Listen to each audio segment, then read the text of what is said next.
2500 இயர்ஸ்க்கு முன்னால் கிரீக் நாட்டில் உள்ள ஏத்தென்ஸ் நகரத்தில் வெஸ்டர்ன் ஃபிலாசபியினுடைய மையமாக இருந்த அந்த நகரத்தில் நியூஸ் பேப்பர் கிடையாது, டிவி கிடையாது, இன்டர்நெட் கிடையாது. இப்படிப்பட்ட ஒரு சூழ்நிலையில் ஆனால் இது ஒரு டெமோக்ராட்டிக்கான ஒரு நாடு. டெமோக்ரஸி அப்படின்ற ஒரு கான்செப்டை மக்கள்கிட்ட பலம் இருக்கும், மக்கள் அரசாங்கத்தை முடிவு பண்ணுவாங்க அப்படின்ற அந்த ஒரு கான்செப்டை உலகிற்கு அறிமுகப்படுத்திய முக்கியமான ஒரு நாடு கிரீஸ். அந்த கிரீஸ் நாட்டினுடைய அந்த கிரேக்க கலாச்சாரத்தினுடைய மையமாக இருந்த ஏத்தென்ஸ் நகரத்தில் இன்றைக்கி நமக்கு இருக்கிற எந்த ஒரு மாடர்ன் மீடியமும் அப்போ இல்லாத அந்த காலத்தில் உங்களை நீங்கள் கோர்ட்டில் டிஃபெண்ட் பண்ணிக்கணும், இல்லை ஒரு பொது ஒப்பீனியன், பப்ளிக் ஒப்பீனியனை நீங்கள் இன்ஃப்ளூயன்ஸ் பண்ணணும் அப்படின்னா உங்களுக்கு இருக்கிற முக்கியமான அண்ட் ஒரே வழி என்னென்னா பேசணும். அப்போ அந்த காலத்தில் பப்ளிக் ஸ்பீக்கிங், பொது இடத்துல வந்து உங்களுடைய கருத்தை முன்வைத்து உங்களுடைய கருத்தை வச்சு நீங்கள் மற்றவங்கள நீங்கள் இன்ஃப்ளூயன்ஸ் பண்ணணும், நீங்கள் இவங்களை உங்கள் பக்கம் நீங்கள் இழுத்து கொண்டு வரணும். அப்படின்னா இது ஒரு லக்ஸுரிலாம் கிடையாது, மாறாக இது உங்களுக்கு ஒரு பொலிட்டிக்கல் பவர். அரசியல்லையும் சரி பொது வாழ்க்கையிலும் நீங்கள் ஜெயிக்கணும்னா உங்களுக்கு பேச தெரியணும். அப்போ இந்த பேச்சு திறமை, எலக்குவெண்ட்டாக பேசணும் அப்படின்ற இந்த ஒரு திறமை அங்கே நீங்கள் வாழ்க்கையில் ஜெயிக்கிறதுக்கான ஒரு முக்கியமான ஒரு கரன்சியாக பார்க்கப்பட்ட அந்த பூமியில் அப்போ என்ன ஆகும், ஆட்டோமேட்டிக்காக இங்கே ஒரு மார்க்கெட் ஒன்று உருவாகுமா. பேசணும், பேச்சு திறமை எனக்கு வேணும், எனக்கு ஒன்றுமே தெரியாது, எனக்கு பேச தெரியணும், என்னுடைய கேஸ் என்ன, நான் ஒரு பொய்யே சொன்னால் கூட நான் அதை நம்புகிற மாதிரி ஒரு 4 பேர் மத்தியில் சபையில் போய் நான் பேசணும், பேச்சு திறமை முக்கியம் அப்படின்னு நினைக்கக்கூடிய இந்த சமூகத்தில் இப்போ தான் சாஃபிஸ்ட் அப்படின்னு சொல்லப்படுற ஒரு குரூப் ஆஃப் பீப்புள் வந்து இங்கே உருவானாங்க. ஏன்னா இங்கே ஒரு டிமாண்ட் இருக்குது, நாங்கள் சப்ளை பண்ணுறோம் அப்படின்னு சொல்லிட்டு நாங்கள் எப்படி பேசணும்னு உங்களுக்கு சொல்லித்தரோம் அப்படின்னு சொல்லி இவங்க பேண்ட் ஆஃப் ஃபிலாசபர்ஸ்ன்னு சொல்லலாம். இவங்க என்ன பண்ணுவாங்க, ஒவ்வொரு ஊருக்காக ட்ராவல் பண்ணி போயிட்டு அந்த ஊரில் உள்ள பொதுமக்களுக்கும் அந்த ஊரில் உள்ள இளம் மாணவர்களுக்கும் இவங்க டீச் பண்ணுவாங்க, எப்படி நம்ம பேசணும், எப்படி நம்ம ஆர்கியூமெண்ட் பண்ணணும், எப்படி டிபேட் பண்ணணும், எப்படி பொலிட்டிக்கல் எனிமையை நம்ம காலி பண்ணணும், பேசி நம்ம காலி பண்ணணும், சட்டம் லா, உங்கள் மேலே ஒருத்தன் கேஸ் போட்டிருக்கான் அப்படின்னா அந்த கேஸை எப்படி வாதாடி ஜெயிப்பது, இந்த மாதிரி நிறையா பேச்சு திறமை சார்ந்து மக்களை பொதுமக்களுடைய ஒப்பீனியனை இன்ஃப்ளூயன்ஸ் பண்ணுற மாதிரியான திறமைகள் இங்கே டீச் பண்ணப்பட்டுச்சு. அப்போ உலகில் தோன்றிய முதல் டிபேட் கோச் யாருன்னா இந்த சாஃபிஸ்ட் அப்படின்னு சொல்லப்படுற இந்த ஒரு பீப்புள் தான். இவங்க ஃபிலாசபர்ஸாக இருப்பாங்க, படித்தவங்களாக இருப்பாங்க, இவங்க மக்கள்கிட்ட போயிட்டு காசு வாங்கிப்பாங்க, அந்த காசுக்கு இவங்க டீச் பண்ணுவாங்க. இதில் புரோட்டகோரஸ், கோர்ஜியஸ் இந்த மாதிரி ஆட்கள் எல்லாம் ரொம்ப ஃபேமஸ். இதுலேயும் முக்கியமாக கோர்ஜியஸ் அப்படின்ற இந்த கேரக்டர் இருக்கார் இல்லையா, நம்ம இவரை பின்னால் பேசலாம். அப்போ அந்த காலத்தில் உள்ள அந்த கிரீக் கலாச்சாரத்தில் இது ரொம்ப ஃபேமஸ். பொதுமக்கள் எல்லாம் இவங்களை தெய்வத்துக்கு நிகராக மதித்தாங்க. ஏன்னா பேசியே வளர்ந்த ஒரு சமூகம் தான் அந்த கிரேக்க கலாச்சாரம். அவங்களுடைய இலக்கியமாக இருக்கலாம், பண்பாடாக இருக்கலாம், இவங்களுடைய தத்துவமாக இருக்கலாம், எல்லாமே பேச்சு மூலமாக எவ்வளோ அழகாக பேசி நம்ம மக்களை நமக்கு ஏற்ற மாதிரி நம்ம திருப்ப முடியும் அப்படின்ற ஒரு ஃபிலாசபிக்கல் டீச்சிங்லாம் அங்கே இருந்துச்சு. இப்படி போயிட்டு இருக்கிறப்ப தான் சாக்ரட்டிஸ் அப்படின்னு நம்ம எல்லாருக்கும் தெரிந்த பேர் தெரியும், படிச்சிருப்போமா இல்லைன்னு தெரியாது, பட் பேர் தெரியும் அட்லீஸ்ட். சாக்ரட்டிஸ் இந்த சீனுக்குள்ளே என்டர் ஆகிறார். இவர் இங்கே பார்க்குறாரு, இதில் ஏதோ தப்பாக இருக்கே. ஏன்னா ரொம்ப அழகாக பேசுகிறவங்கள, இவங்க பேசுகிற விஷயத்தினுடைய உண்மைத்தன்மை என்ன, இது உண்மையாக பொய்யா, முதல்ல இந்த மாதிரி உள்ள கண்டென்ட் என்ன இருக்குது அப்படின்றத பார்க்காம யார் அழகாக பேசுகிறாங்க அடுக்குமொழியோடு ரொம்ப அழகாக, நம்ம நாஞ்சில் சம்பத் மாதிரி பேசிட்டோம்னா இவர் பெரியாள் அந்த ஊரில். ஆனால் இவர் யாருக்காக பேசுகிறாருன்னா ஒவ்வொரு நாளும் ஒவ்வொரு கட்சிக்காக பேசுவார் நாஞ்சில் சம்பத், உங்களுக்கு தெரியும். அப்போ இந்த மாதிரி அந்த ஊர்லேயும் மக்கள்கிட்ட போயிட்டு நீங்கள் காசு கொடுத்தீங்கன்னா உங்களுக்காக பேசக்கூடியவங்க தான் இந்த பேச்சு திறமையை வளர்த்துக்கிட்ட மக்கள் எல்லாம். இதை இவர் பார்க்குறாரு. ஃபிலாசபியில் நம்ம உச்சத்துக்கு வரணும் அப்படின்னா நம்ம பார்க்க வேண்டியது இது உண்மையா பொய்யா அப்படின்னு. பீப்புள் என்ன பண்ணுறாங்க, ரொம்ப சேர் பண்ணுறாங்க இந்த மாதிரி ஆட்களுக்கு. இவன் சொல்கிறது உண்மையா பொய்யான்னு யாரும் தேடி பார்க்கறது இல்லை. அப்போ இந்த சாஃபிஸ்ட் குரூப்பினுடைய நோக்கம் என்னன்னா, நீ ஜெயிக்கணும், அவ்வளோதான். நீ பேசியே ஒரு தேர்தலில் ஜெயிச்சிட்டியா, நீ பெரிய ஆள். உன்னோட எதிரியை நீ டிபேட் பண்ணி நீ அவனை காலி பண்ணிட்டியா, நீ பெரிய ஆள். உன் மேலே ஒரு கேஸ் வருது, ஒரு லா சூட் ஒன்று வருதுன்னா இந்த லா சூட்டை எப்படி டீல் பண்ணுற, நீ எவ்வளோ திறமையாக பேசி ஒரு பொய்யை நீ உண்மையாக மாற்றினா நீ பெரிய ஆள். அப்போ இங்கே பேச்சு திறமைக்கு தான் இங்கே முக்கியத்துவம் கொடுக்கப்பட்டுச்சே தவிர உண்மை எது, நீதி எது, சரி எது அப்படின்றதுக்கான முக்கியத்துவம் இல்லை அப்படின்ற விஷயத்தை சாக்ரட்டிஸ் நோட் பண்ணுறாரு. நான் போய் சொன்ன மாதிரி இந்த சாஃபிஸ்ட் கல்ச்சரில், இந்த சாஃபிஸ்ட் குரூப்பில் முக்கியமான ஒரு ஆள் கோர்ஜியஸ் அப்படின்னு சொல்லப்படுற ஒரு ஃபிலாசபர், ஒரு அறிவாளி, விஷயம் தெரிஞ்சவர், பேச தெரிஞ்சவர், யார்கிட்ட எப்படி பேசணும் அப்படின்ற அந்த அறிவெல்லாம் உண்டு, அந்த நேக்கெல்லாம் உண்டு. இவர் என்ன பண்ணாரு, இப்போ இவரை கூட்டு வச்சு சாக்ரட்டிஸ் ஒரு டிபேட் ஒன்று பண்ணுறாரு. இவங்க 2 பேரும் பேசுகிறாங்க. இவங்க 2 பேரும் பேசின அந்த விஷயத்தை சாக்ரட்டிஸினுடைய மாணவரான பிளேட்டோ இவருடைய புத்தகங்களில் எழுதி வச்சிருக்கார். கிமு 380 நடந்த இந்த டிபேட் பற்றி விரிவாக இவங்க 2 பேர், சாக்ரட்டிஸ் ஒரு பக்கம், கோர்ஜியஸினுடைய டீம் இவங்க ஒரு பக்கம், இந்த 2 பேரும் உட்காந்து சிம்பிளாக பேசுகிறாங்க. What is rhetoric? இப்போ ரெட்டாரிக்னா என்ன, பேச்சு திறமைனா என்ன? ரொம்ப வாதத்தில் திறமையாக பேசி அடுத்தவனை காலி பண்ணுற இந்த பாயிண்ட்ஸ் இருக்கு இல்லையா, அடுத்தவனை மடக்கி மடக்கி கேள்வி கேட்டு இந்த மாதிரி பண்ணுறீங்களே, இதில் எனக்கு சில மாற்று கருத்துக்கள் இருக்குது அப்படின்னு சொல்லி சாக்ரட்டிஸ் கார்ஜியஸ் கிட்ட பேசுகிறாரு. இந்த டிஸ்கஷன் இருக்கு இல்லையா, இவங்க 2 பேர் பேசின இந்த டிஸ்கஷன் ரொம்ப பெருசு. ஆக்சுவலி நீங்கள் ஒவ்வொருத்தரும் படிக்கணும். ஏன்னா சாக்ரட்டிஸ் கேட்குற பல கேள்விகள் இன்றைக்கும் இது ரெலவெண்ட்டாக இருக்குது. 2400 இயர்ஸ்க்கு முன்னால் கிமு 380 பேசப்பட்ட ஒரு முக்கியமான ஒரு டிபேட். இந்த டிபேட்டில் இவங்க 2 பேரும் மாற்றி மாற்றி பேசிக்கிறாங்க. ஒரு இடத்துல சாக்ரட்டிஸ் ஒரு முக்கியமான கேள்வியை கோர்ஜியஸை பார்த்து கேட்குறாரு. நீங்கள் சொல்கிறீங்கல்ல பேச்சு திறமை இருந்தால் போதும்னு சொல்கிறீங்கல்ல, நான் ஒரு கேள்வி கேட்குறேன். ஒரு மெடிசின் சம்மந்தப்பட்ட இல்லை ஒரு உடல்நலம் சம்மந்தப்பட்ட ஒரு டிபேட் ஒன்று வருதுன்னா, இந்த பக்கம் பேச்சு திறமை மட்டுமே கொண்ட உங்களால் ட்ரெயின் பண்ணப்பட்ட சாஃபிஸ்ட்னால் ட்ரெயின் பண்ணப்பட்ட ஒரு யங் மேன் இங்கே நிற்கிறார். இன்னொரு பக்கம் ஒரு மெடிக்கல் டாக்டர் நிற்கிறார். இந்த 2 பேரும் இப்போ பொதுமக்கள் முன்னால் போய் நின்று பேசுகிறாங்க. இவர் சொல்கிறாரு மெடிசின் அப்படின்ற விஷயத்தை பற்றி இவர் ஒரு 10 பாயிண்ட் சொல்கிறாரு. இவர் சொல்கிறாரு இல்லைங்க இதாங்க உண்மைன்னு சொல்லி ஒரு டாக்டர், எக்ஸ்பீரியன்ஸான விஷயம் தெரிஞ்ச நாலேஜ் உள்ள ஒரு ஆள் பேசுகிறாரு. அப்போ சாக்ரட்டிஸ் கேட்குறாரு, மக்கள் யாரை நம்புவாங்க நீங்கள் நினைக்கிறீங்கன்னு கேட்டால், இதுக்கு கோர்ஜியஸ் சொல்லுவார், அஃப்கோர்ஸ் யாரை நம்புவாங்க, எங்களை தான் நம்புவாங்க. ஏன்னா எங்களுக்கு பேச தெரியும், எங்களுக்கு மக்களை எப்படி கன்வின்ஸ் பண்ணணும்னு எங்களுக்கு தெரியும். இப்படி பேசும்போது இவங்க 2 பேருக்குமான இந்த கான்வர்சேஷன் நீங்கள் படிக்கணும். நான் அதை உங்களுக்கு காட்டுறேன்.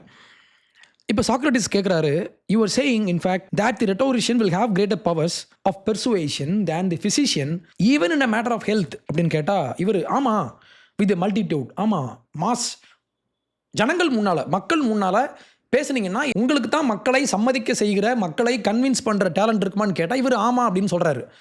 இதுக்கு சாக்ரட்டிஸ் ஒரு கொஸ்டின் ஒன்று கேட்குறாரு, you mean to say with ignorant, பொதுமக்களுக்கு அறிவு இருக்காது, பொதுமக்கள் ஒரு மருத்துவர் ஒரு விஷயம் பேசுகிறாருன்னா இது உண்மையா பொய்யான்னு பொதுமக்களுக்கு தெரியாது, பொதுமக்கள் இங்கே இக்னோரண்டாக இருக்காங்க. இப்போ சாக்ரட்டிஸ் ஒரு கொஸ்டின் கேட்குறாரு, but if he is to have more power of persuasion than the physician he will have greater power than he who knows, விஷயம் தெரிஞ்சவனை விட அழகாக பேசுகிறவன் இப்போ மக்களை கன்வின்ஸ் பண்ணுறவானான்னு கேட்டால் இவர் ஆமாம் அப்படின்னு சொல்கிறாரு, சர்டன்லி அப்படின்னு சொல்கிறாரு.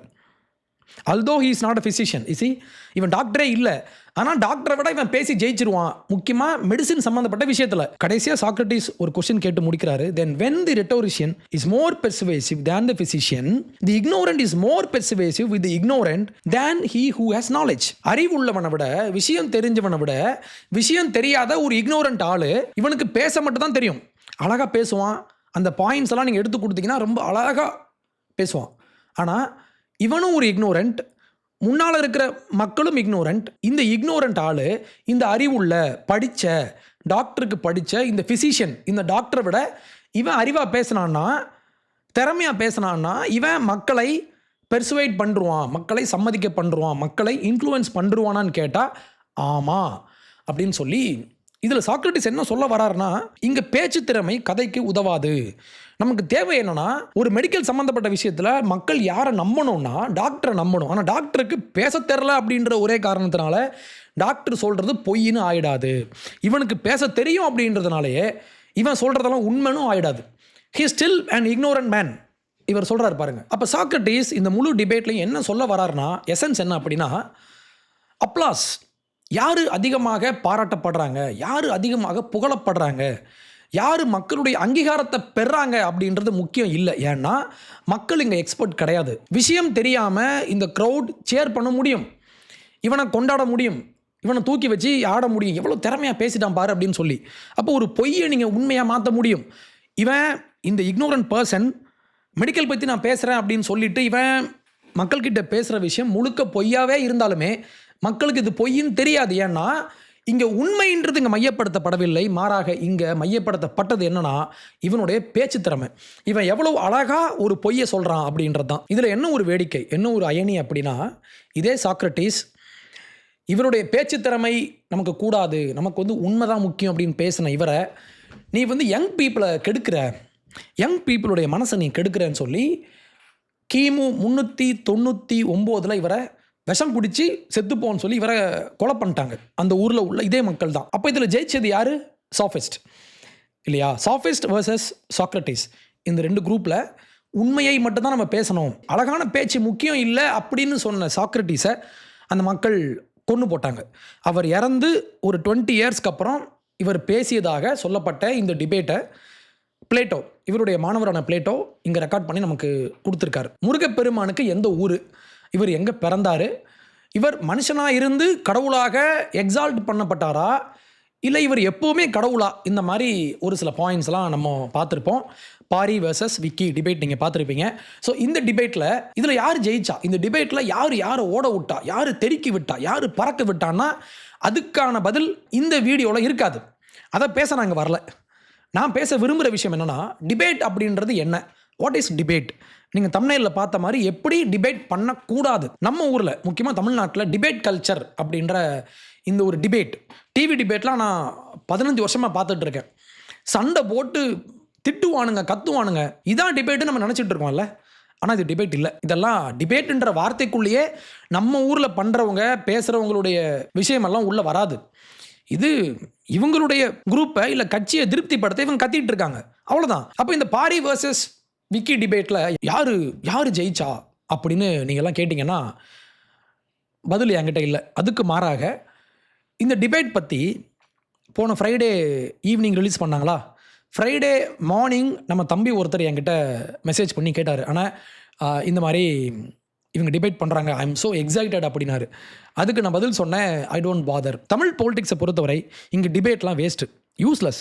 ஏன்னா இவங்க பேசுகிறது எல்லாமே ரெட்டோரிக், பியூர் ரெட்டோரிக். எவ்வளோ அழகாக ஒருத்தனால பேசி ஒரு 4 பாயிண்ட்டை சொல்லி இவரை மடக்கிட்டாங்கன்னா இவர் பெரிய ஆள். அப்போ இங்கே பேச்சு திறமை இருந்தால் ஒருத்தர் ஜெயிக்க முடியும் அப்படின்னா நாஞ்சில் சம்பத் இது வரைக்கும் 10 கட்சிக்கு பேசியிருக்காரு. அப்போ இந்த 10 கட்சியும் கரெக்டு இல்லையா? டிவிகே ஃபஸ்ட்டு மதிமுகவில் இருந்தார், அதுக்கப்புறம் அதிமுக போனார், அதுக்கப்புறம் டிடிவி தினகரன் தான் நம்பிக்கை நட்சத்திரம் அப்படின்னு சொன்னார். அங்கேருந்து திருப்பி அதிமுகவா இல்லை திமுக போனார்.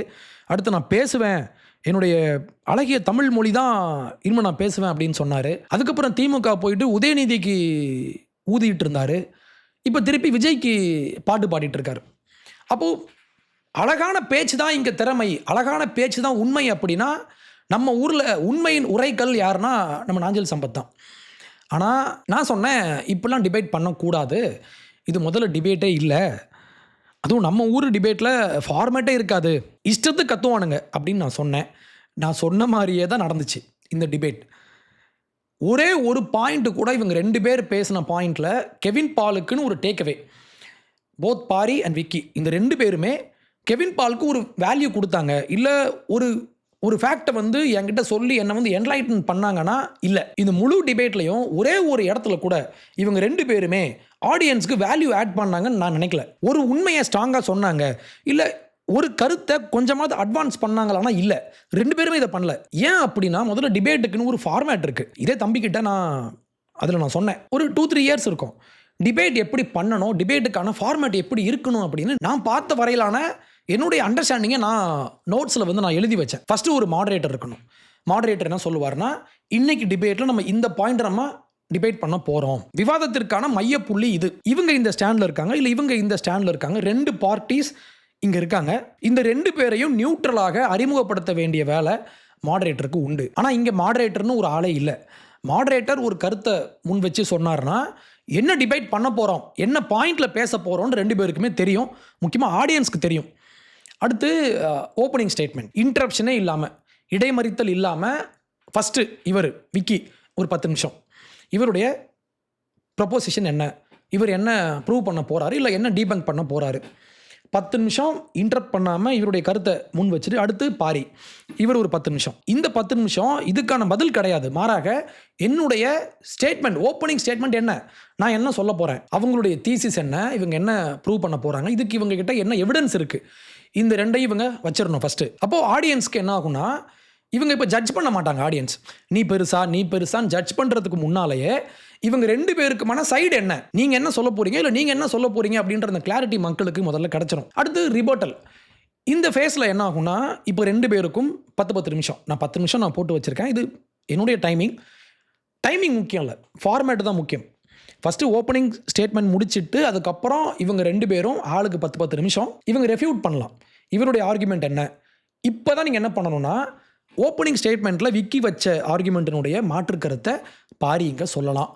புதுசாக ஒரு 10 தியரியை நான் வந்து இன்ட்ரோ பண்ணுறேன் அப்படி இல்லை, புதுசாக 10 ஆர்குமெண்ட்டை நான் இன்ட்ரோ பண்ணுறேன் அப்படி இல்லை. ஓப்பனிங் ஸ்டேட்மெண்ட்டில் விக்கி வச்ச ஸ்டேட்மெண்ட்டுக்கான மாற்று கருத்து இல்லை மறுப்பு கருத்து. நான் உன்னுடைய மோட்டிவை வந்து கொஸ்டின் பண்ணுறேன். நீ யார், நீ சங்கியா இல்லை நீ வந்து யார், இப்படிலாம் வந்து மோட்டிவை வந்து கேள்வி கேட்காம ஆர்குமெண்ட்ஸ், ஆக்சுவலி இங்கே வைக்கப்பட்ட ஆர்குமெண்ட்டுக்கான மாற்று கருத்து. இதுக்கு தான் இந்த ரவுண்டு, இந்த ரிபட்டல் ரவுண்டு. அடுத்து கிராஸ் எக்ஸாமினேஷன். இது ரொம்ப முக்கியமான, ரொம்ப இன்ட்ரெஸ்டிங்கான, ஆடியன்ஸ் அப்படியே எக்ஸைட் ஆகிற ஒரு ஃபேஸ். இந்த ஃபேஸில் இவங்க 2 பேரும் டேரெக்டாக கொஸ்டின் கேட்டுக்கலாம். இப்போ தான் என்ன ஆகும்னா, நீங்கள் இப்படி சொன்னீங்களே இதுக்கான எவிடன்ஸ் எங்கே, நீங்கள் இப்படி சொன்னீங்களே சங்க இலக்கியத்தில் இப்படி போட்டிருக்கு, நீங்கள் இப்படி சொல்கிறீங்களே ஏன் அப்படின்ற, இல்லை நீங்கள் சொல்கிறதுக்கான சோர்ஸ் எங்கன்னு நீங்கள் டேரெக்டாக கேட்க முடியும். இங்கே வந்து நீங்கள் ஸ்பீச் கொடுக்குறதோ இல்லை அக்யூஸ் பண்ணுறதோ கூடாது. மாறாக ஏன் உங்கள் எவிடன்ஸ் ஸ்ட்ராங் அப்படின்றத மக்கள்கிட்ட, ஆடியன்ஸ் கிட்ட டேரெக்டாக அடிக்கிறதுக்கான ஒரு சான்ஸ் தான் இந்த கிராஸ் எக்ஸாமினேஷன். இப்படியே நம்ம வந்து ஃபார்மேட்டை நம்ம இதை ரிஃபைன் பண்ணி இனிமேல் பெட்டராக நம்ம கொண்டு போகலாம். அப்போது ரவுண்ட் 1, ரவுண்ட் 2, ரவுண்ட் 3 இந்த மாதிரி 2.5 ஹவர்ஸ்க்கு நம்ம பேச முடியும். நான் ஒரு ஃபார்மேட் ஒன்று போட்டு வச்சுருந்தேன், தம்பிக்கும் நான் இதை ஷேர் பண்ணேன். ஆனால் நான் எதிர்பார்த்த மாதிரியே அங்கே நடந்த டிபேட் அப்படின்றது வழக்கமான நைட்டு 8 மணிக்கு, 8 மணி இல்லை, இப்போலாம் 7 மணிக்கெலாம் 6 மணிக்கெலாம் இப்போ ஆரம்பிச்சிடறானுங்க. 6 மணிக்கு ஆரம்பிச்சுட்டு நைட்டு 10 மணி வரைக்கும் நல்லா கத்துறானுங்க. இங்கே ஒரு 2 பேர், இந்த கட்சிக்கு ஒரு 2 பேர், இந்த கட்சிக்கு ஒரு 2 பேர் மாற்றி கத்திக்கிறானுங்க. மக்கள் தான் முட்டாள். இதுலேயும் பார்த்தீங்கன்னா, ஒரு ஆள் இன்னொருத்தரை மடக்கி அப்படியே வாய்ஸை ரைஸ் பண்ணி பேசிட்டாருன்னா பறக்க விட்டார், தெறிக்க விட்டார், இப்படி தான் இவனுங்க தம்ப்நெயில் வைப்பானுங்க. ஒன்று புரிஞ்சுக்கோங்க மக்களே, இது டிபேட் இல்லை. ஓகே, டிபேட் எப்படி பண்ணக்கூடாதுன்னு நான் சொன்னேன். ஆனால் எப்படி பண்ணணும் அப்படின்னா, நமக்கு இதில் நிறைய எக்ஸாம்பிள்ஸ் இருக்குது. நான் ஒன்று மட்டும் சொல்ல விரும்புகிறேன். நான் இதை த கோல்டன் ஸ்டாண்டர்ட்னு நான் சொல்லுவேன். என்னென்னா, 1948 பிபிசி ரேடியோவில் நடந்த ஒரு டிபேட். யாருன்னா, ஒரு பக்கம் ஃப்ரெட்ரிக் கோப்பல்ஸ்டன் அப்படின்னு சொல்லப்படுற ஒரு பாதிரியார், ஒரு கேத்தலிக் ப்ரீஸ்ட் அவர். இந்த பக்கம் மிக ஃபேமஸான ஒரு ஏத்திஸ்டான பெர்ட்ரண்ட் ரசல். உங்களுக்கு தெரிஞ்சிருக்கலாம், பெர்ட்ரண்ட் ரசல் ஒரு மிகப்பெரிய ஒரு அறிவாளி, நிறைய விஷயங்கள் தெரிஞ்சவர். வெஸ்டர்ன் ஃபிலாசபி பற்றி இவர் புத்தகமே எழுதி வச்சுருக்காரு. ரொம்ப அழகாக இருக்கும், அன்பயாஸ்டாக இருக்கும்.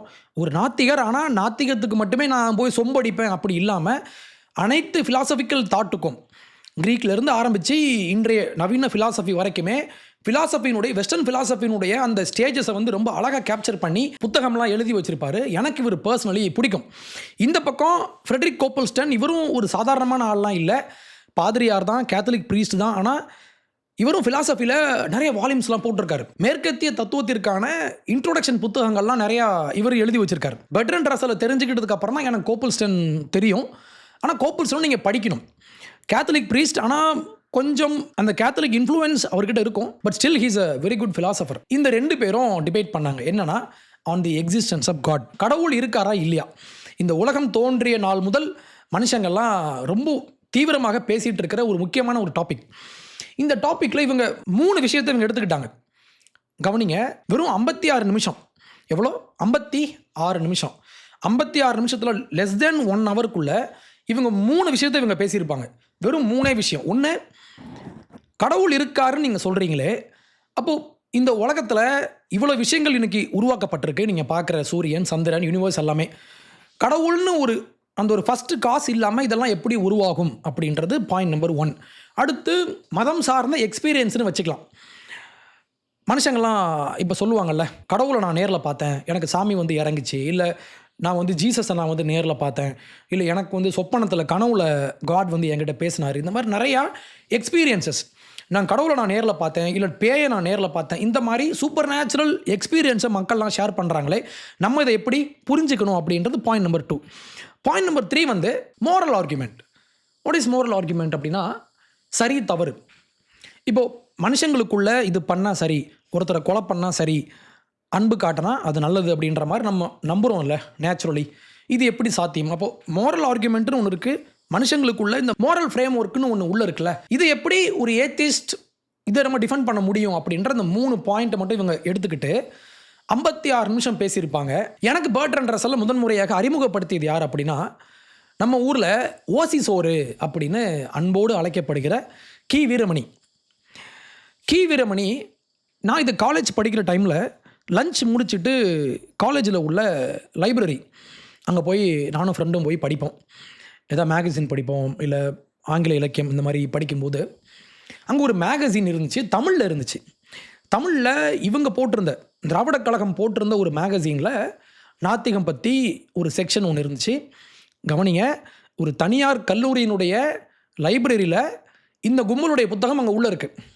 அப்போ யோசிச்சு பாருங்கள், எப்போது நான் சொல்கிறது 2009 10 அப்பயே 16 வருஷத்துக்கு முன்னாலேயே கல்லூரி கல்வி கூடங்கள்லாம் இவங்க நுழைஞ்சிட்டாங்க, திராவிட கூட்டம். ஓகே, இது அப்பயே நடந்துச்சு, அந்த காலத்தில் உண்டு. பட் நான் இதை பர்சனலி பார்த்தேன். இந்த புத்தகத்தை எடுத்து படித்து பார்த்தா ஒரு மேகசின் இருக்குது. இந்த மேகசினில் பர்ட்ரண்ட் ரசல் பற்றி நிறையா விஷயங்கள் இவங்க போட்டிருப்பாங்க. இவர் எந்த ஊர், என்ன வந்தார், அங்கேயும் நாத்திகம் பற்றி இவர் பேசின கருத்துக்களை இவங்க ரொம்ப விரிவாக எழுதி வச்சுருப்பாங்க. இதுலேயும் பர்ட்ரண்ட் ரசல் வந்து டீ பாட்டை வச்சு ஒரு ஆர்குமெண்ட் ஒன்று பண்ணியிருப்பார். ஒரு காஃபி டீ கப் இருக்கு இல்லையா, டீ ஊற்றுற அந்த அந்த டீ பாட்டை வச்சு ஒரு கடவுள் இருக்காரா இல்லையா, அதை நம்ம எப்படி நம்ம புரிஞ்சுக்க முடியும், ஏன் கடவுள் இல்லை அப்படின்ற மாதிரி. இவர் இல்லைன்னா இவர் ஏத்திஸ்ட் கிடையாது, மாறாக இவர் அக்னாஸ்டிக். கடவுள் இருக்காரா இல்லையான்ற விஷயத்தை என்னால் ப்ரூவ் பண்ண முடியாது அப்படின்றதான் பாயிண்ட். இந்த பாயிண்ட்டை பற்றி இவர் பேசியிருப்பார். இந்த டீ பாட் கான்செப்டை இவங்க அந்த மேகசினில் அன்னைக்கு எழுதி வச்சுருந்தாங்க. ரொம்ப இன்ட்ரெஸ்டிங்காக இருந்துச்சு. இதுக்கப்புறம் தான் பர்ட்ரண்ட் ரசல் யாருன்னு போய் தேடி பார்த்தேன். அப்படி பார்த்தப்போ தான் எனக்கு கோப்பல்ஸ்டன் கூட இவர் பேசின இந்த டிபேட் கிடச்சிது. யூடியூப்பில் அப்போ இல்லை, நான் தேடினப்போ இல்லை. அப்போ வந்து டிரான்ஸ்கிரிப்ட் இருந்துச்சு. டிபேட்டை வந்து இவங்க டெக்ஸ்ட்டாக போட்டிருப்பாங்க. அதையும் நான் உங்களுக்கு கீழே ஷேர் பண்ணுறேன், நீங்கள் படித்து பாருங்கள். யூடியூப்பில் லிங்க் இருக்குது, அதையும் நான் உங்களுக்கு ஷேர் பண்ணுறேன். ஆனால் அது ஆடியோ மட்டும்தான் இருக்கும், 56 நிமிஷம். வாய்ஸ் ஒரு மாதிரி இருக்கும், கிளியராக இருக்காது. ஸோ நீங்கள் டிரான்ஸ்கிரிப்ட் நீங்கள் படிக்கலாம்.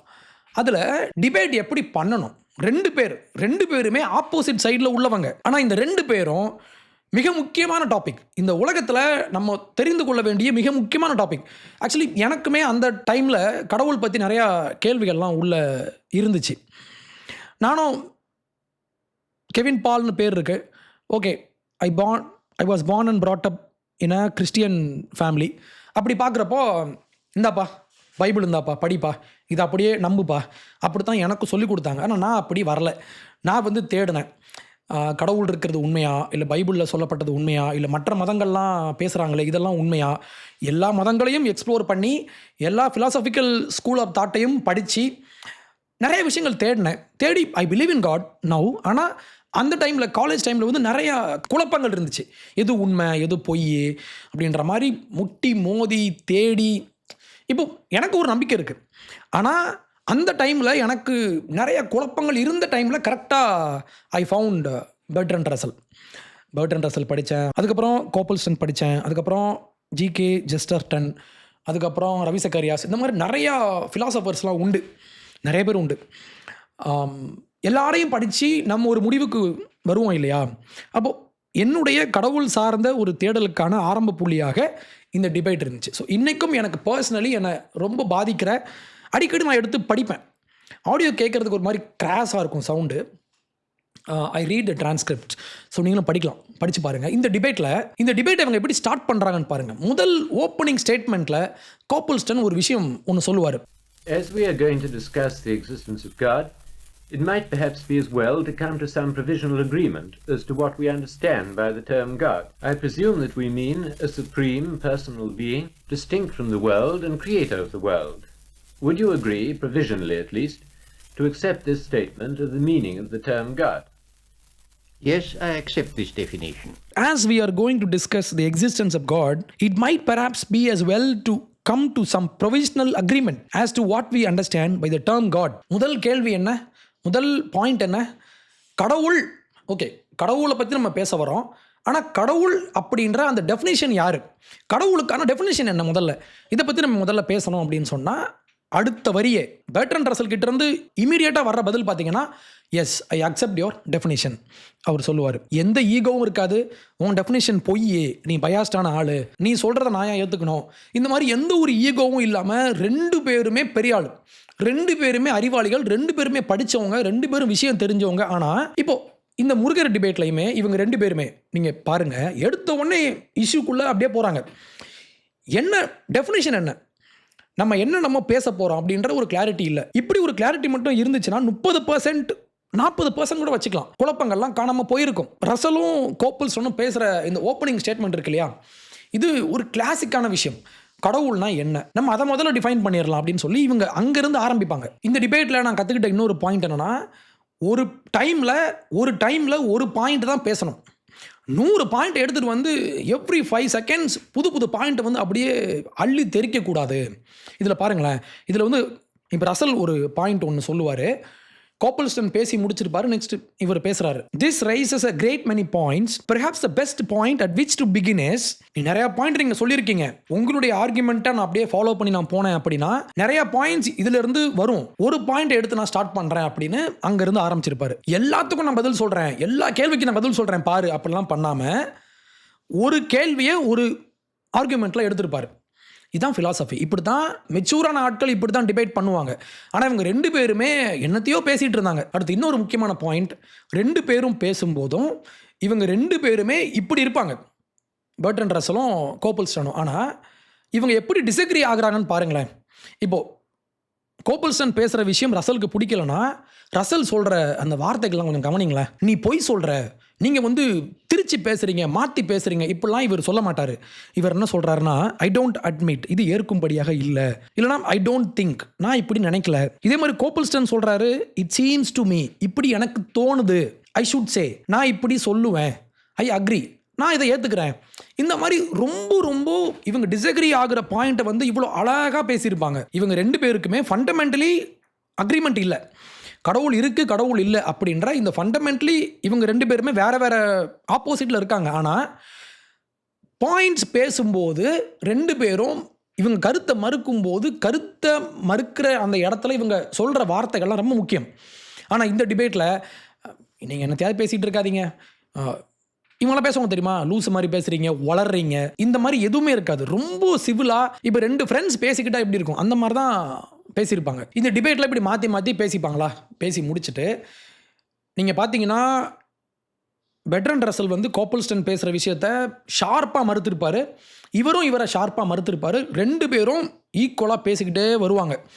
கடைசியில் கோப்பல்ஸ்டன் ஒரு வார்த்தை ஒன்று சொல்லுவார், I think we have reached an impasse because அவர் ideas of philosophy are radically different. எவ்வளோ மெச்சூராக அவர் சொல்கிறாரு பாருங்களேன். நம்ம இதுக்கு மேலே நம்ம வந்து ஒரு வாட் இஸ் இம்பாஸ் அப்படின்னா ஒரு முட்டுச்சந்து, நம்ம இங்கே வந்து நம்ம நின்ட்டோம். ஏன் இப்படி ஆயிடுச்சுன்னா, ஃபிலாசபி அப்படின்ற கான்செப்டை நீங்கள் வேறு மாதிரி அப்ரோச் பண்ணுறீங்க, நான் வேறு மாதிரி அப்ரோச் பண்ணுறேன். அப்போது இது ஃபண்டமெண்டலி டிஃப்ரெண்ட். நீங்கள் ஃபிலாசபியை வேறு ஆங்கிள் இருந்து பார்க்குறீங்க, நான் வேறு ஆங்கிள் இருந்து பார்க்குறேன். அப்போது நம்மளுடைய அசம்ஷனில் மாற்றுக்கிறது இருக்க தவிர நீ முட்டாப்பைய அப்படி எங்கேயுமே பேசியிருக்க மாட்டாங்க. ஏன் நான் உன் கருத்துலேருந்து நான் மாறுபடுறேன்னா, நம்ம 2 பேருக்குமான அசம்ஷனில் மாற்று கருத்து இருக்குது. ஃபிலாசபியை நம்ம வேறு ஆங்கிள் இருந்து பார்க்குறோம், அதனால தான் பிரச்சனை. மற்றபடி உங்களுடைய அறிவு அதில் எனக்கு எந்த சந்தேகமும் இல்லை அப்படின்ற மாதிரி இவர் பேசியிருப்பார். இதை பற்றி ஒரு வார்த்தை கூட உனக்கு ஒன்றுமே தெரில, யூ ஆர் இக்னோரண்ட், உனக்கு தெரில, நீ ஒழுங்காக படிக்கலை, உனக்கு இதில் வந்து அறிவு கம்மி, இப்படி எங்கேயுமே 2 பேரும் பேசியிருக்க மாட்டாங்க. ரொம்ப ஆச்சரியமாக இருக்கும் இதை கேட்குறப்போ. 1 மணி நேரம் 2 பேரும் இன்டரப்ட் பண்ணாமல் இவங்களுடைய ஆர்குமெண்ட்ஸை கிளியராக தெளிவாக எடுத்து வச்சுருப்பாங்க. இவங்க பேசின விஷயம் என்ன, ஒரே ஒரு சிங்கிள் ப்ராப்போசிஷன். ஆனால் இங்கே பாரி வர்சஸ் விக்கி டிபேட்டில் 5 நிமிஷம் முருகர், 5 நிமிஷம் சங்க இலக்கியம், 5 நிமிஷம் ஆரிய வந்தேரி தியரி, அடுத்த 5 நிமிஷம் ஜெனட்டிக்ஸ், அடுத்த 5 நிமிஷம் பாலிடிக்ஸ், அடுத்த 5 நிமிஷம் திருப்பி முருகர்கிட்ட வந்துட்டாங்க. ஒரு 5 நிமிஷத்துக்குள்ளே மாற்றி அப்படியே பால்ஸை இப்படி தூக்கி போட்டு விளையாடுற மாதிரி 10 பால்ஸ் இப்படி போடுறாங்க. ஆடியன்ஸ்க்கு ஒன்றுமே விளங்கலை, எனக்கு முக்கியமாக விளங்கலை எதுவுமே. அப்போ ஒரு டிபேட் அப்படின்றது ஒரு சிங்கிள் டாபிக்.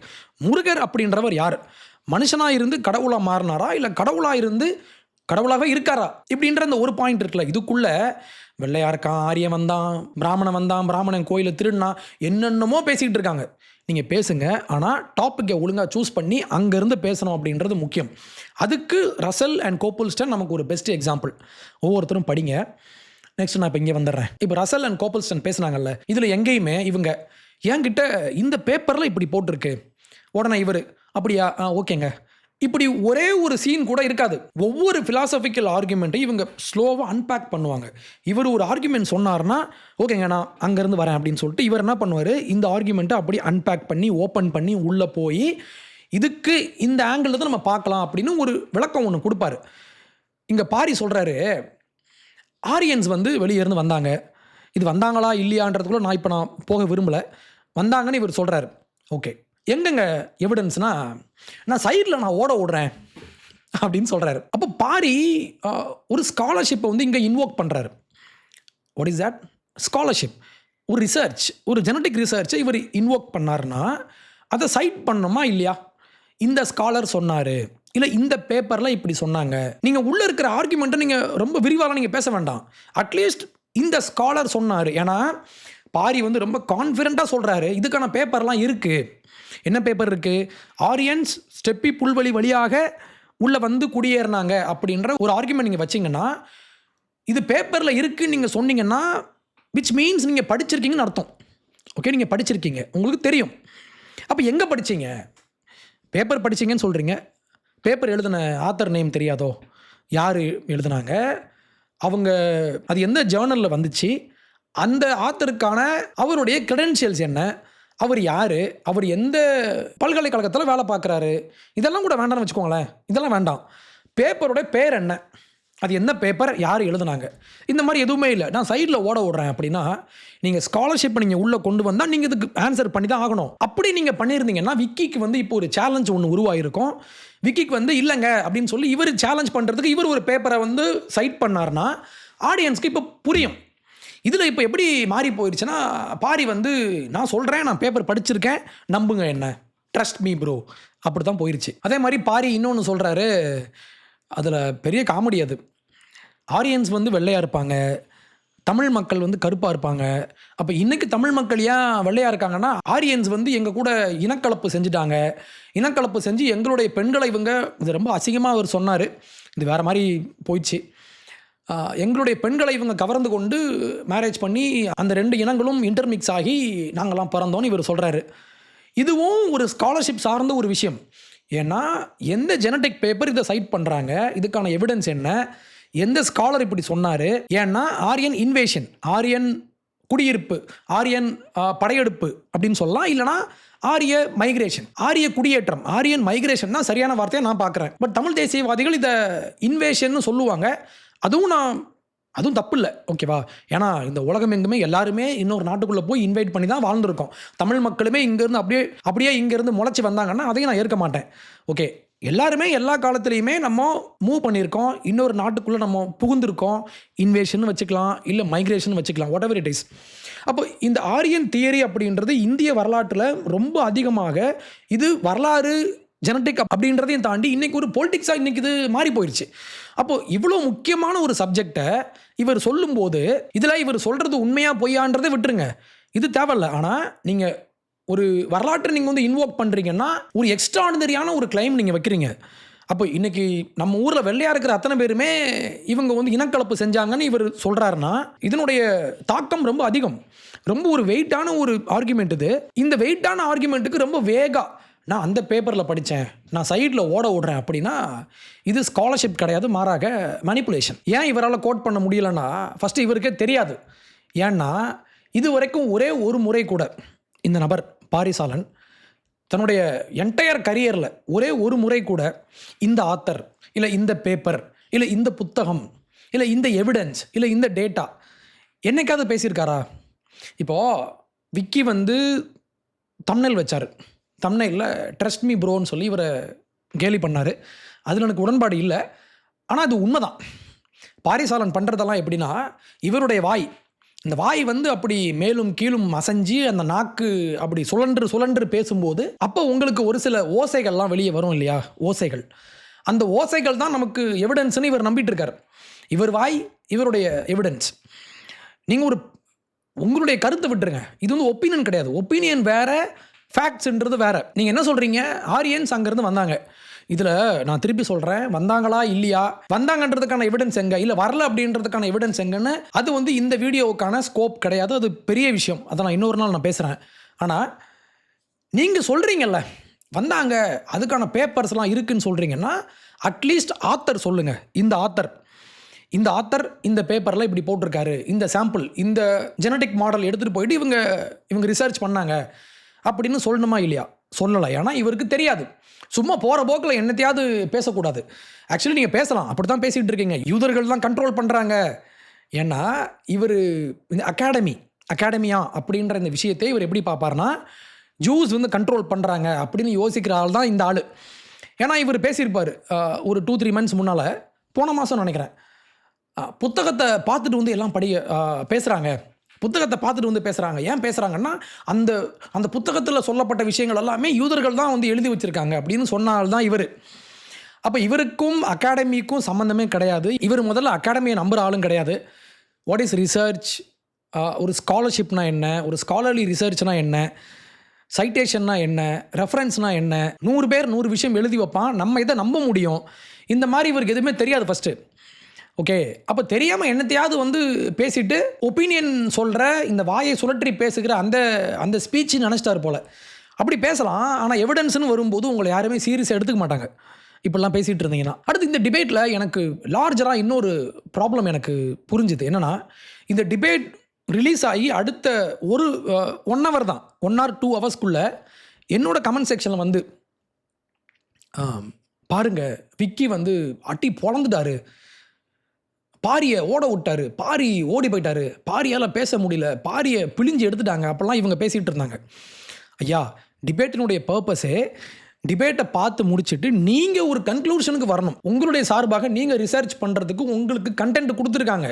நீங்கள் போய் தேடி பாருங்கள், நீங்கள் போய் ரிசர்ச் பண்ணுங்கள், நீங்கள் எவாலுவேட் பண்ணுங்கள். அதெல்லாம் விட்டுட்டு வீடியோ வந்து அடுத்த 1.5 மணி நேரத்தில் பாரிசாலன் அவர் பயங்கரமாக பண்ணிட்டார் ப்ரோ. உடனே இவர் நேற்று ஒரு வீடியோ போட்டு இது தமிழ் தேசியத்தின் வெற்றி, சங்கிகள்லாம் ஓடி போயிட்டாங்க. இப்போ என்ன ஆகுதுன்னா, 2 பேர் 2 விஷயத்தை பேசிட்டு நான் ஜெயிச்சிட்டேன் 2 பேரும் சேர்ந்து கத்துறாங்க. அப்போ இங்கே ஒரு ட்ரைபல் ஐடென்டிட்டி ஒன்று உருவாகுது. என்னது ட்ரைபல் ஐடென்டிட்டி? இந்த 2ம் ட்ரைபு, ப்ரோ பாரி இது ஒரு கும்பல், ப்ரோ விக்கி இது ஒரு கும்பல். இந்த 2 கும்பலும் சேர்ந்துக்கிட்டு நாங்கள் ஜெயிச்சிட்டோம். இவங்க இந்த ஆடியன்ஸ் யார் ஸ்ட்ராங்கான ஆர்குமெண்ட்ஸை வச்சாங்க. நானும் பார்த்தேன் என்னோடய கமெண்ட் செக்ஷனில், என்னோடய இன்ஸ்டாகிராம் மெசேஜில், இமெயிலில், வாட்ஸ்அப்பில், இதிலெல்லாம். சரி, யாராவது பாரி இந்த பாயிண்ட் எடுத்து வச்சார் கெவின், அது ரொம்ப ஸ்ட்ராங்காக இருந்துச்சு, இல்லை விக்கி இந்த பாயிண்ட்டை நல்லா ஸ்ட்ராங்காக எடுத்து வச்சார், அந்த பாயிண்ட்டை பற்றி பேசவே இல்லை. யார் ஜெயிச்சா, யாரை ஓட விட்டா, யாரை தெறிக்க விட்டா, இப்படி தான் பேசிகிட்டு இருக்காங்க. அப்போ இது வந்து ஏதோ ஃபுட்பால் மேட்ச்லாம் இல்லை. ஃபுட்பால் மேட்ச்சில் வந்து இவங்க 2 கோல் இவங்க 1 கோல், அப்போ இவங்க ஜெயிச்சிட்டாங்க, அப்படி இல்லை. இது ஒப்பீனியன்ஸ். அப்போது ட்ரைபல் ஐடென்டிட்டி இங்கே ரொம்ப ஸ்ட்ராங்காக நம்ம ஊரில் இருக்குது. இந்த ஒரு கும்பல், பாரியோட கும்பல், பாரி சொல்கிற அத்தனத்துக்குமே அப்படின்னு கைத்தட்டுவான். இந்த பக்கம் விக்கியோட கும்பல், விக்கி பேசுகிற அத்தனையுமே, அது எவ்வளோ அபத்தமாக இருந்தாலும் இதுக்கு ஒரு 10 பேர் கிளாப் பண்ணுவோம். யாருமே புதுசாக எதையும் லேர்ன் பண்ணல.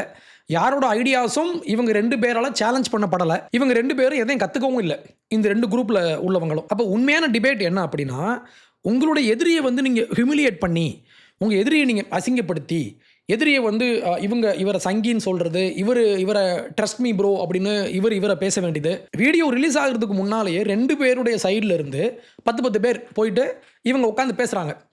எப்படி இன்டர்வியூ வெளியே வரவே இல்லை, அதுக்குள்ளே பாரி பாருங்கள் பொழந்துட்டாருங்க. டிபேட்டினுடைய உண்மையான நோக்கம் என்னென்னா, உங்களுடைய பிலீஃப் சிஸ்டம் இருக்கும்ல, நீங்கள் ஒரு விஷயத்தை நம்பியிருப்பீங்க இந்த டிபேட்டுக்கு முன்னால், அந்த நம்பிக்கை இந்த டிபேட்டுக்கு அப்புறம் இன்னும் உறுதியாகுதா, இல்லை என்னுடைய நம்பிக்கை சேலஞ்ச் பண்ணப்படுதா அப்படின்ற ஒரு கேள்வி இருக்குது. இந்த கேள்வியை இவங்க கேட்ட மாதிரியே தெரில.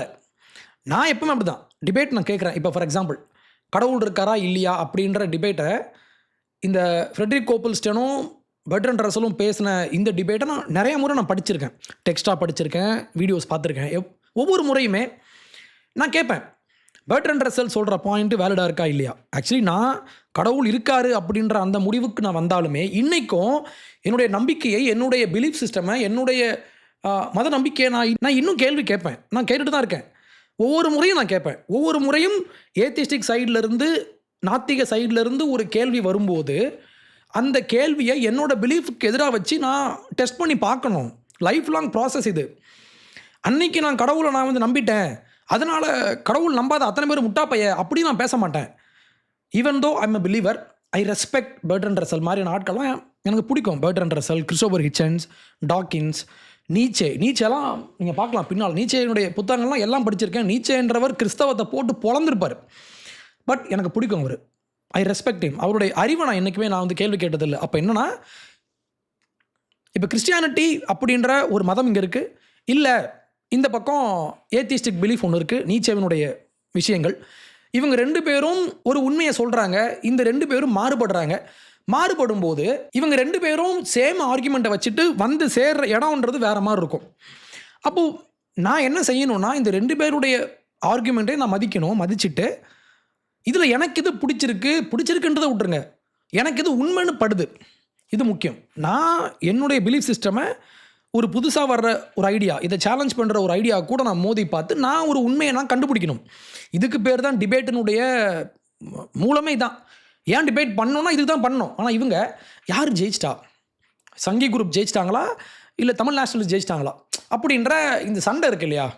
பாரி நாங்கள் சங்கியை ஓட விட்டோன்னு இவங்க பேச, இவங்க இங்கேருந்து நாங்கள் தமிழ் நேஷனலிஸ்ட்டை நாங்கள் ஓட விட்டோன்னு இவங்க இப்படியே மாற்றி பேசிகிட்டு இருக்காங்கல்ல. இதனால் ஆடியன்ஸ்க்கு ₹1 பிரோஜனம் இல்லை, உங்களுக்கும் பிரோஜனம் இல்லை, கேட்குறவனுக்கும் பிரோஜனம் இல்லை. அப்போ நீங்கள் ஒரு டிபேட்குள்ளே என்டர் ஆகும்போதே என் சைடு ஜெயிக்கணும் அப்படின்னு நினச்சி நீங்கள் உள்ளே போனீங்கன்னா நீங்கள் டிபேட்லேயே நீங்கள் பார்ட்டிசிபேட் பண்ணலன்னு நான் சொல்லுவேன். இது டிபேட்டே இல்லை. நீங்கள் ஒரு ரேலியில் போய் பார்ட்டிசிபேட் பண்ணுறீங்க. ஒரு அரசியல் கட்சி இப்போ திமுகவினுடைய ரேலிக்கு போகிறவன் எதுக்கு போகிறான்னு அவனுக்கு தெரியும். ஏன்னா திமுகவினுடைய ரேலியில் என்ன பண்ணுவாங்க, அதை அவன் பர்சனலாக ஏற்றிருப்பான். ஆல்ரெடி ஏற்கனவே ஏற்றுக்கொண்ட நம்பிக்கைகளோடு ஒருத்தன் ஒரு ரேலிக்கு போகிறான். அப்போ இந்த ரேலி என்ன செய்யும்னா, ஃபாலோவர்ஸ் அவனா ஏற்றும். ஆனால் டிபேட் என்ன செய்யும்னா, இது அண்டர்ஸ்டாண்டிங்கை உருவாக்கும். ஒரு இப்போது இந்த முருகர் இஷ்யூ பொறுத்தவரை மெயின் தீமான இந்த விஷயத்தில் யார் சொல்கிறது எனக்கு பிளாசிபிளாக தெரியுது, எதுக்கு சாத்தியம் அதிகம் அப்படின்ற இந்த ஒரு புரிதல், ஒரு அண்டர்ஸ்டாண்டிங் ஆடியன்ஸ்க்கு ஏற்பட வேண்டும். ஆனால் இந்த டிபேட்டில் சத்தியமாக அது இல்லை. அடுத்து நம்ம விக்னேஷ்க்கு வரலாம். விக்னேஷ் என்ன பண்ணுறாரு, இதில் இல்லை இன்னொரு இன்டர்வியூவில் இவர் பேசும்போது நிறைய கிளைம்ஸ்லாம் சொல்கிறாரு அபவுட் தமிழ் நேஷனலிஸ்ட் பீப்புள் பற்றி. அதையும் தாண்டி தமிழ் நேஷனலிசமுக்கு இவர் ஒரு உள்நோக்கம் ஒன்று சொல்கிறாரு, ஒரு பேக் ஸ்டோரி ஒன்று சொல்கிறாரு. ரொம்ப வியர்டான ஒரு ஸ்டோரி அது. இது இங்கே இந்த டிபேட்டில் பேசலை. டிபேட் முடிச்சுட்டு இன்னொரு சேனலில் போய் பேசும்போது விக்னேஷ் பேசின முக்கியமான ஒரு சில பாயிண்ட்ஸ் இருக்குது. அதை நம்ம பேசி ஆகணும். இவர் என்ன சொல்கிறாரு, தமிழ் நேஷனலிசம் அப்படின்ற எதுக்கு இவங்க முருகனை முப்பாட்டன்னு சொல்கிறாங்க, ஏன் இவரை மனுஷனாக மாற்றுறாங்க அப்படின்னா, ஏன் தெரியுமா, தமிழ் நேஷனலிசம் அப்படின்ற ஒரு கொள்கையே, ஒரு அரசியல் ஸ்டாண்டே கிறிஸ்டியன் மிஷினரிஸ் உருவாக்குனாங்க. கிறிஸ்டியன் மிஷினரிஸ் லோக்கல் ஃபெய்த்தை இவங்க அழிக்கிறதுக்காக, ஹிந்து ஃபெய்த்தை அழிக்கிறதுக்காக, எப்படி இவங்க உலகமெல்லாம் போய், இவர் வேறு பல எக்ஸாம்பிள்லாம் கொடுத்தாரு, நம்ம பேசலாம். உலகமெல்லாம் போய் இவங்க மத பிரச்சாரம் செய்யும்போது லோக்கல் மதங்களை இவங்க காலி பண்ணுறதுக்காக ரொம்ப இன்டென்ஷனலாக ரொம்ப பிளான் பண்ணி இந்த மிஷினரிஸ் என்ன பண்ணிட்டாங்கன்னா, லோக்கலில் உள்ள கடவுள்களை இவங்க மனுஷங்க அப்படின்னு சொல்லி இவங்க லோக்கல் மக்களே இவங்க நம்ப வச்சதுனால, இவங்களும் இதை நம்பினதுனால அந்த ஊரில் உள்ள மதமெல்லாம் அழிஞ்சு போய் அங்கே கிறிஸ்டியானிட்டி ரொம்ப ஈஸியாக பரவிருச்சு. அப்போ நம்ம ஊர்லேயும் தமிழ்நாட்டிலையும் கிறிஸ்டியானிட்டியை ரொம்ப ஈஸியாக பரப்புறதுக்காக இந்த மிஷினரிஸ்லாம் சேர்ந்து பக்காவாக பிளான் பண்ணி தமிழ் நேஷனலிசம் அப்படின்ற ஒரு கொள்கையை உருவாக்குனதே யாருன்னா மிஷினரிஸ் அப்படின்னு ரொம்ப ஒரு வியர்டான ஒரு கிளைம் ஒன்று வைக்கிறாரு. இது மிஷினரிஸ் தமிழ் தேசியம் அப்படின்ற ஒரு சித்தாந்தத்தை உருவாக்கி அதை வச்சு நிறைய பேர் பிரெயின் வாஷ் பண்ணி வச்சிருக்காங்க. அதனால இவங்க எல்லாருமே முப்பாட்டன் முருகன் பேசிட்டு இருக்காங்க. இங்கே எடுத்த உடனே முருகன் கடவுள் இல்லை அப்படின்னு சொன்னால் நார்மல் மக்களே டென்ஷன் ஆகும். அதனால அவர் கடவுள் தான், ஆனால் முப்பாட்டன் அப்படிம்பாங்க. இன்னும் கொஞ்ச நாள் கழிச்சு என்ன சொல்லுவாங்க அப்படின்னா, இந்த கடவுள்ன்ற வார்த்தையோட பயன்பாட்டை குறைச்சிக்கினே முப்பாட்டனே பேச ஆரம்பிப்பாங்க. பாயிண்ட் நம்பர் 1 ஃபஸ்ட்டு இவர் சொல்கிற பாயிண்ட் என்னன்னா, இப்போ கிறிஸ்டியன் மிஷினரிஸ் ஒரு ஊருக்கோ இல்லை ஒரு நாட்டுக்கோ போகிறாங்கன்னா ஃபஸ்ட்டு என்ன பண்ணுறாங்கன்னா, அந்த ஊரில் உள்ள பூர்வக்குடி மதத்தை ஃபஸ்ட்டு இவங்க ஸ்டடி பண்ணுறாங்க. ஸ்டடி பண்ணி அங்கே உள்ள வீக்னஸை இவங்க புரிஞ்சுக்கிட்டு அங்கே உள்ள கடவுளை இவங்க மனுஷனாக மாற்ற ட்ரை பண்ணுறாங்க. இது இவருடைய பாயிண்ட் நம்பர் 1. நான் ஒரு எக்ஸாம்பிள் சொல்கிறேன். மேட்டியோ ரீச்சி அப்படின்ற ஒரு கேத்தலிக் ப்ரீஸ்ட் ஒருத்தர் சைனாவுக்கு மிஷினரியாக போனார். 1500கள் 600கள் அந்த காலகட்டத்தில். இவர் இப்போ சைனாவில் போய் பார்த்தாருன்னா அங்கே கன்ஃபியூசியஸ் அப்படின்னு சொல்லப்படுற ஒரு பெரிய ஒரு ஞானி. எனக்கு ஒரு பிடிக்கும். அவருடைய புத்தகங்கள்லாம் நீங்கள் படிக்கலாம். ரொம்ப அறிவுபூர்வமாக ரொம்ப அட்வான்ஸாக அவர் யோசித்து வச்சுருப்பார். Philosophy, okay, pure philosophy. இவர் போய் இப்போ பார்த்தாருன்னா அந்த மக்கள் கன்ஃபியூசியஸை ஃபாலோ பண்ணுறாங்க. ஆனால் கன்ஃபியூசியஸனுடைய அந்த கொள்கை இது கிறிஸ்தவம் மாதிரி இல்லை. இப்போ கிறிஸ்தவன்றது ஒரு ஆர்கனைஸ்டான ஒரு மதம், ஒரு புத்தகம், ஒரு கடவுள், ஒரு நம்பிக்கை அப்படின்ற மாதிரி பக்காவாக இருக்கும் எல்லாமே. ஆனால் இது வந்து ஒரு வாழ்வியல் மாதிரி, ஒரு ஃபிலாசபி மாதிரி இங்கு ஃபாலோ பண்ணப்படுது. கடவுள் பற்றியோ மறுவாழ்வு அந்த மாதிரி விஷயம் பற்றியோ இல்லை பைபிள் பேசுகிற இந்த ஹெல் ஹெவன் இந்த மாதிரி விஷயம்லாம் இதில் இல்லை. அப்போ இவர் எப்படி யோசிக்கிறாருன்னா, நம்ம கன்ஃபியூசியஸை நம்ம அடிக்க வேண்டாம், மாறாக கன்ஃபியூசியஸ் பல மாரல் விஷயங்களை பேசியிருக்காரு. இந்த மாரல் விஷயங்கள் இது கிறிஸ்தவத்திலையும் உண்டு. அப்போது கன்ஃபியூஷனிசம் அப்படின்றது ஒரு மத நம்பிக்கையாக, கடவுளுடைய ஒரு ரெவலேஷனாக இவங்களுக்கு இருக்குது. ஆனால் கிறிஸ்தவம் தான் இதை ஃபுல்ஃபில் பண்ணுது. இப்போ கிறிஸ்தவம் வந்து இது பாதி சொல்லுதுன்னா கிறிஸ்தவம் முழுசாக சொல்லுது. அப்போ கன்ஃபியூசியஸ் பேசின விஷயத்தை நம்ம உள்ளடக்கி இப்படி ஒரு ஃபெய்த்தை நம்ம கொடுக்கலான்னு இவர் அப்படி யோசிச்சார். ஆனால் இதுக்கு பின்னால் ஒரு சதி இருக்கிறதா நான் பார்க்கல. இவர் என்ன பண்ணார், அந்த மக்கள்கிட்ட போயிட்டு அந்த மக்கள் அணிகிற அதே உடை, அந்த அங்கி மாதிரி போட்டுக்கிட்டு அந்த சைனீஸ் பீப்புளுடைய கலாச்சாரத்தை இவர் ஏற்றுக்கொண்டு இதே மாதிரி அங்கே போய் பழகி, அந்த மக்கள்கிட்ட போயிட்டு பழகி அங்கே போய் இவர் மதம் பரப்புனார். ஓகே, அப்போது மிஷினரிஸனுடைய பிரைமரி பர்பஸ் அப்படின்றது மதம் பரப்புறது தான். இதில் மாற்றுக்கிறதே இல்லை. இவங்க இப்படி தான் பண்ணுவாங்க. ஏன்னா கிறிஸ்டியானிட்டியினுடைய ஃபெய்த் நான் உங்களுக்கு சொல்லிடுறேன். இப்போ கிறிஸ்டியானிட்டி எப்படி ஒர்க் ஆகும்னா, I am an insider. So எனக்கு தெரியும் எப்படின்னா, கடவுள் அப்படின்றவர் இந்த உலகத்தை படைச்சார். இவர் தான் ஒரே ஒரு கடவுள். ஆனால் சாத்தான் அப்படின்ற ஒரு கேரக்டர், இவன் என்ன பண்ணான்னா, இவன் கடவுளுடைய எதிரி. இவன் என்ன பண்ணுறான், கடவுளை நம்ம காலி பண்ணோம்னா மக்களை நம்ம மிஸ்லீட் பண்ணணும். கடவுளால் படைக்கப்பட்ட இந்த மக்களை நம்ம மிஸ்லீட் பண்ணுறதுக்கு நம்ம என்ன செய்யலாம்னா, இவங்க தான் உங்களுடைய கடவுள் அப்படின்னு சொல்லி போலியான ஃபால்ஸ் காட்ஸை சாத்தான் உருவாக்கி மக்களும் அதை நம்பி இப்படி மக்கள் தவறான வழியில் போயிட்டாங்க. இங்கே ஒரு ஒன் ட்ரூ ஃபெய்த் இருக்குது, இங்கெல்லாம் மிஸ்லீடிங்கான ஃபெய்த் இருக்குது. அப்போ இவங்க நரகத்துக்கு போயிடுவாங்க. ஜீசஸ் கிரைஸ்ட்டை ஏற்றுக்கலாம், இவங்க நரகத்துக்கு போயிடுவாங்க. அப்போ நம்ம என்ன பண்ணணும்னா, நம்ம இவங்களை காப்பாற்றணும். மிஷினரியினுடைய ஃபண்டமெண்டல் நோக்கம் என்ன அப்படின்னா, இங்கே ஒரு பீப்புள் நரகத்துக்கு போயிடுவாங்க, இவங்க அழிஞ்சு போயிடுவாங்க, நம்ம இவங்களை காப்பாற்றணும் அப்படின்ற அந்த ஒரு மோட்டிவ் தான் இதுக்குள்ளே இருக்குது. ஆனால் இவங்க இதை எப்படி பார்க்குறாங்கன்னா, நம்ம ஊரில் உள்ள மக்கள் இது ஒரு பொலிட்டிக்கலாக பார்க்குறாங்க. இவங்க பொலிட்டிக்கலாக இவங்க பிளான் பண்ணி 4 பேர் உட்காந்து ஒரு ரூம்குள்ளே உட்காந்து, எப்பா நீ போயிட்டு இன்றைக்கி இந்த இடத்த போய் பிடி அப்படின்னு நடந்திருக்கு. அது எப்படி நடந்திருக்குன்னா, இவங்க வந்து கான்குவஸ்ட் மைண்ட் செட்டில் இருந்தப்போ, வாட் இஸ் கான்குவஸ்ட் மைண்ட் செட்னா, நாடு பிடிக்கணும். அந்த காலத்தில் மிடிவல் காலத்தில் நாடு பிடிக்கணும்னு சொல்லி இவங்க போவாங்க, நாடு பிடிப்பாங்க. அங்கே உள்ள பூர்வக்குடி மதங்களை இவங்க அழிச்சாங்கன்றது உண்மை. ஏன் அழிச்சாங்க அப்படின்னா, இதெல்லாம் சாத்தான், இதெல்லாம் பிசாசு இவங்களை ஏமாற்றி இவங்களை வஞ்சித்து இந்த மக்களை டியூப் பண்ணி இவங்களை ட்ரிக் பண்ணி வச்சுருக்கான் அப்படின்ற ஒரு நம்பிக்கையின் காரணமாக ஒரு மதம் சார்ந்த ஒரு வேல்வியூக்குள்ளே இருந்து தான் இந்த நம்பிக்கை முதல்ல வருது. ஓகே, நம்ம இதை புரிஞ்சிக்காம மிஷினரி வந்து ஏதோ பிளான் பண்ணி இன்றைக்கி நீ இதை போய் பிடி, நீ இன்றைக்கி ஒரு 100 பேரை போய் மதம் மாற்று அப்படின்னு இவங்க பிளான் பண்ணுற மாதிரி நம்ம இங்கே உள்ள ஆட்கள் வந்து தப்பாக புரிஞ்சுக்கிறீங்க. அப்படி இல்லை. அப்போ இதில் 2 விஷயம் இருக்குது. ஒன்று, நீங்கள் மேட்டியோ ரீச்சியை வந்து நான் ஒரு எக்ஸாம்பிளாக நான் அவரை சொல்கிறேன். நீங்கள் மேட்டியோ ரீச்சியை இவர் மேனிப்புலேட் பண்ணுறாரு அப்படியும் நீங்கள் பார்க்கலாம். அவங்களுடைய வேஷத்தை போயிட்டு அந்த மக்கள் மாதிரியே தன்னை மாற்றிக்கிட்டு இவர் இப்படி போயிட்டு மதம் மாற்ற செஞ்சார் அப்படின்னு நீங்கள் பார்க்கலாம். இல்லைனா ஜென்யூனாக இவர் நம்பியிருக்கலாம்ல. ஜென்யூனா கன்ஃபியூஷனிசம் அப்படின்ற இந்த மதம் கிறிஸ்தவத்தினுடைய ஃபுல்ஃபில்மெண்ட்னு இவர் நம்பியிருக்கலாம். அதுக்கும் வாய்ப்பு இருக்குது. இதே மாதிரி தான் நார்வேக்கும் கிறிஸ்தவம் போகும்போது அங்கே உள்ளவங்க பார்க்குறாங்க, இங்கே வந்து இவன் லோக்கின்னு சொல்கிறானே, தார்னு சொல்கிறானே. ஓகே, இதை நான் காமிச்சிருப்பேன் உங்களுக்கு. போன வருஷம் போட்ட ஏதோ ஒரு வீடியோவில் நான் பேசியிருப்பேன். நீல் கெய்மன் அப்படின்ற ஒரு நாவலிஸ்ட், ஒரு ரைட்டர். இவர் என்ன பண்ணியிருப்பாருன்னா, நார்ஸ் மித்தாலஜி, நார்வே அந்த மாதிரி பகுதிகளில் நீங்கள் பார்த்துருப்பீங்க, வைக்கிங் பார்த்துருப்பீங்கள்ல. வைக்கிங்ஸினுடைய கதையெல்லாம் நிறையா உண்டு. அங்கே உள்ள கடவுள்கள்லாம் இவங்க வந்து பேசி வச்சுருப்பாங்க. இதை மாடர்னைஸ் பண்ணி மாடர்ன் ஆடியன்ஸ்க்கு ஏற்ற மாதிரி ரொம்ப சிம்பிளிஃபை பண்ணி ப்ரோஸில், ரொம்ப ஈஸியான ப்ரோஸில் இவர் எழுதி வச்சுருப்பார். நீங்கள் படிக்கலாம். தோர், லோக்கி, அந்த கேரக்டர்ஸ் இருப்பாங்க, அவங்களுடைய அப்பா இருப்பாங்க, அவங்க ஃபேமிலி இருப்பாங்க, அங்கே உள்ள பொண்ணுங்க, அதை பற்றிலாம் விரிவாக கதை சொல்லப்பட்ட ஒரு புத்தகம் இது. நீங்கள் படிக்கணும். இதை அங்கே வச்சுருவோமா? ஓகே, இப்போது விக்கி இப்போ என்ன சொல்கிறாரு, நார்வேக்கு இவங்க போகிறப்போ இவங்க அங்கே உள்ள லோக்கல் மதங்களை படிச்சுட்டு வந்து இவங்க வேணும்னே அவங்கள ஈவில்னு சொல்ல ஆரம்பித்தாங்க. ஆமாம், சொன்னாங்க. ஏன்னா பைபிளை வெளிப்படையாக சொல்லுது, இந்த உலகத்தில் ஒரே ஒரு கடவுள் தான் இருக்காரு, அதான் இந்த கடவுள்.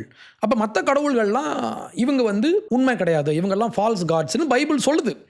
இது கிறிஸ்டியன் வேர்ல்ட் வியூ. ஓகே, விக்கியினுடைய அடுத்த கிளைம் பார்த்தீங்கன்னா இவங்கெல்லாம் சேர்ந்து தார் அண்ட் லோக்கியை வந்து இவங்கெல்லாம் கடவுள் கிடையாது, மனுஷங்க அப்படின்ற மாதிரி இவங்க பிளான் பண்ணி மாற்றினாங்கன்னு இவர் நெக்ஸ்ட் பாயிண்ட்டுக்கு வராரு. இப்படி இவங்களை கன்வின்ஸ் பண்ணதுக்கப்புறம் நீங்கள் நம்பிட்டு இருந்த இந்த தார் அண்ட் லோக்கின்றவங்க கடவுள் கிடையாது, இவங்களும் உங்களை மாதிரி வாழ்ந்த ஒரு மனுஷங்க தான் அப்படின்னு நார்வேஜியன் பீப்புளை நம்ப வச்சுட்டு அதுக்கப்புறம் இவங்களை ஒரு மாதிரி கில்ட்டியாக ஃபீல் பண்ண வச்சுட்டு அதுக்கப்புறம் உங்களுக்கான ஒரே கடவுள் ஜீசஸ் கிரைஸ்ட் அப்படின்னு இவங்க சொன்னாங்கன்னு விக்கி சொல்கிறாரு. இதுவும் பார்ட்லி ட்ரூ தான், உண்மை தான். ஆனால் இது இவர் சொல்கிற மாதிரி வந்தாங்க, இதை ஸ்டடி பண்ணாங்க, இவங்களை ஃபால்ஸ் காட்ஸ்னு சொன்னாங்க, இல்லை மனுஷங்கன்னு சொன்னாங்க, அண்ட் ஜீசஸ் கிரைஸ்ட்டை இங்கே வச்சாங்க, இப்படியே கிறிஸ்டியானிட்டியை பரப்பிட்டாங்க அப்படின்ற மாதிரி இவர் நேராக ஒரு கோடு போடுறாரு இல்லையா. இது அவ்வளோ ஈஸியாக நடக்கலை. ஏன்னா ஸ்காண்டினேவியா பகுதியில் கிறிஸ்தவம் பரவுறதுக்கு 200 to 300 இயர்ஸ் ஆச்சு. இதுக்கு பல காரணங்கள் இருக்குது. மிஷனரிஸ் ஒரு பங்கு, அதையும் தாண்டி இவங்களுடைய ட்ரேட் பிஸ்னஸ் பண்ணாங்க. இங்கே இருந்த கிறிஸ்தவ நாடுகளுக்கும் இவங்களுக்கும் இடையில நடந்த பிஸ்னஸ், பொலிட்டிக்ஸ், திருமணங்கள், இதையும் தாண்டி ஜெனியூனாக மதம் மாறுறவங்களும் உண்டு. அப்போ இவ்வளோ ஃபேக்டர்ஸ் இருக்கும்போது நம்ம ரொம்ப சுருக்கி நம்ம பார்க்குறோமோ அப்படின்ற ஒரு கேள்வி எனக்கு இருக்குது. இதில் இன்னொரு பாயிண்ட்டும் இருக்குது. என்னென்னா கிபி 990களில் ஓகே அந்த பீரியடில் ஓலாஃப் ட்ரைக்வாசன் அப்படின்ற ஒரு கிங் அங்கே இருந்தார் நார்வேல. இவருக்கு அரசியல் ரீதியாக மக்களை எல்லாம் நம்ம ஒன்றிணைக்கணும் அப்படின்ற ஒரு எண்ணம் ஒன்று ஏற்பட்டுச்சு. ஒரே கிங், ஒரே சட்டம், ஒரே ஃபெய்த், இப்படி எல்லாமே நம்ம ஒன்னஸாக நம்ம மாற்றி விட்டோம்னா ஒன்னஸ் இப்படி இருந்தால் நம்ம ஆட்சி பண்ண ரொம்ப ஈஸியாக இருக்கும்னு இவர் நம்பினார். ஆனால் இதே பீரியடில் நீங்கள் நார்வேல பார்த்தீங்கன்னா நிறையா ஒவ்வொரு ரீஜியனுக்கும் ஒவ்வொரு கடவுள் அப்படின்ற மாதிரி இவங்க நிறையா கடவுளை இவங்க வணங்கிட்டு இருந்தாங்க. இது இவருக்கு பிரச்சனை. அப்போ இவர் என்ன சொன்னார்னா, பொலிட்டிக்கலி நான் எல்லாரையும் நான் ஒன்றிணைக்கணும் அப்படின்னா எனக்கு ஒரு மதம் தேவை, ஒரே மதம் தேவை அப்படின்ற ஒரு முடிவுக்கு வந்தார். இதே நேரத்தில் ஐரோப்பாவிலேருந்து பார்த்தீங்கன்னா அவங்களுக்குன்னு தனியான பிஸ்னஸ், அதுக்கப்புறம் லாஸ், இதையும் தாண்டி முக்கியமாக இன்டர்நேஷ்னல் டிப்ளமசி.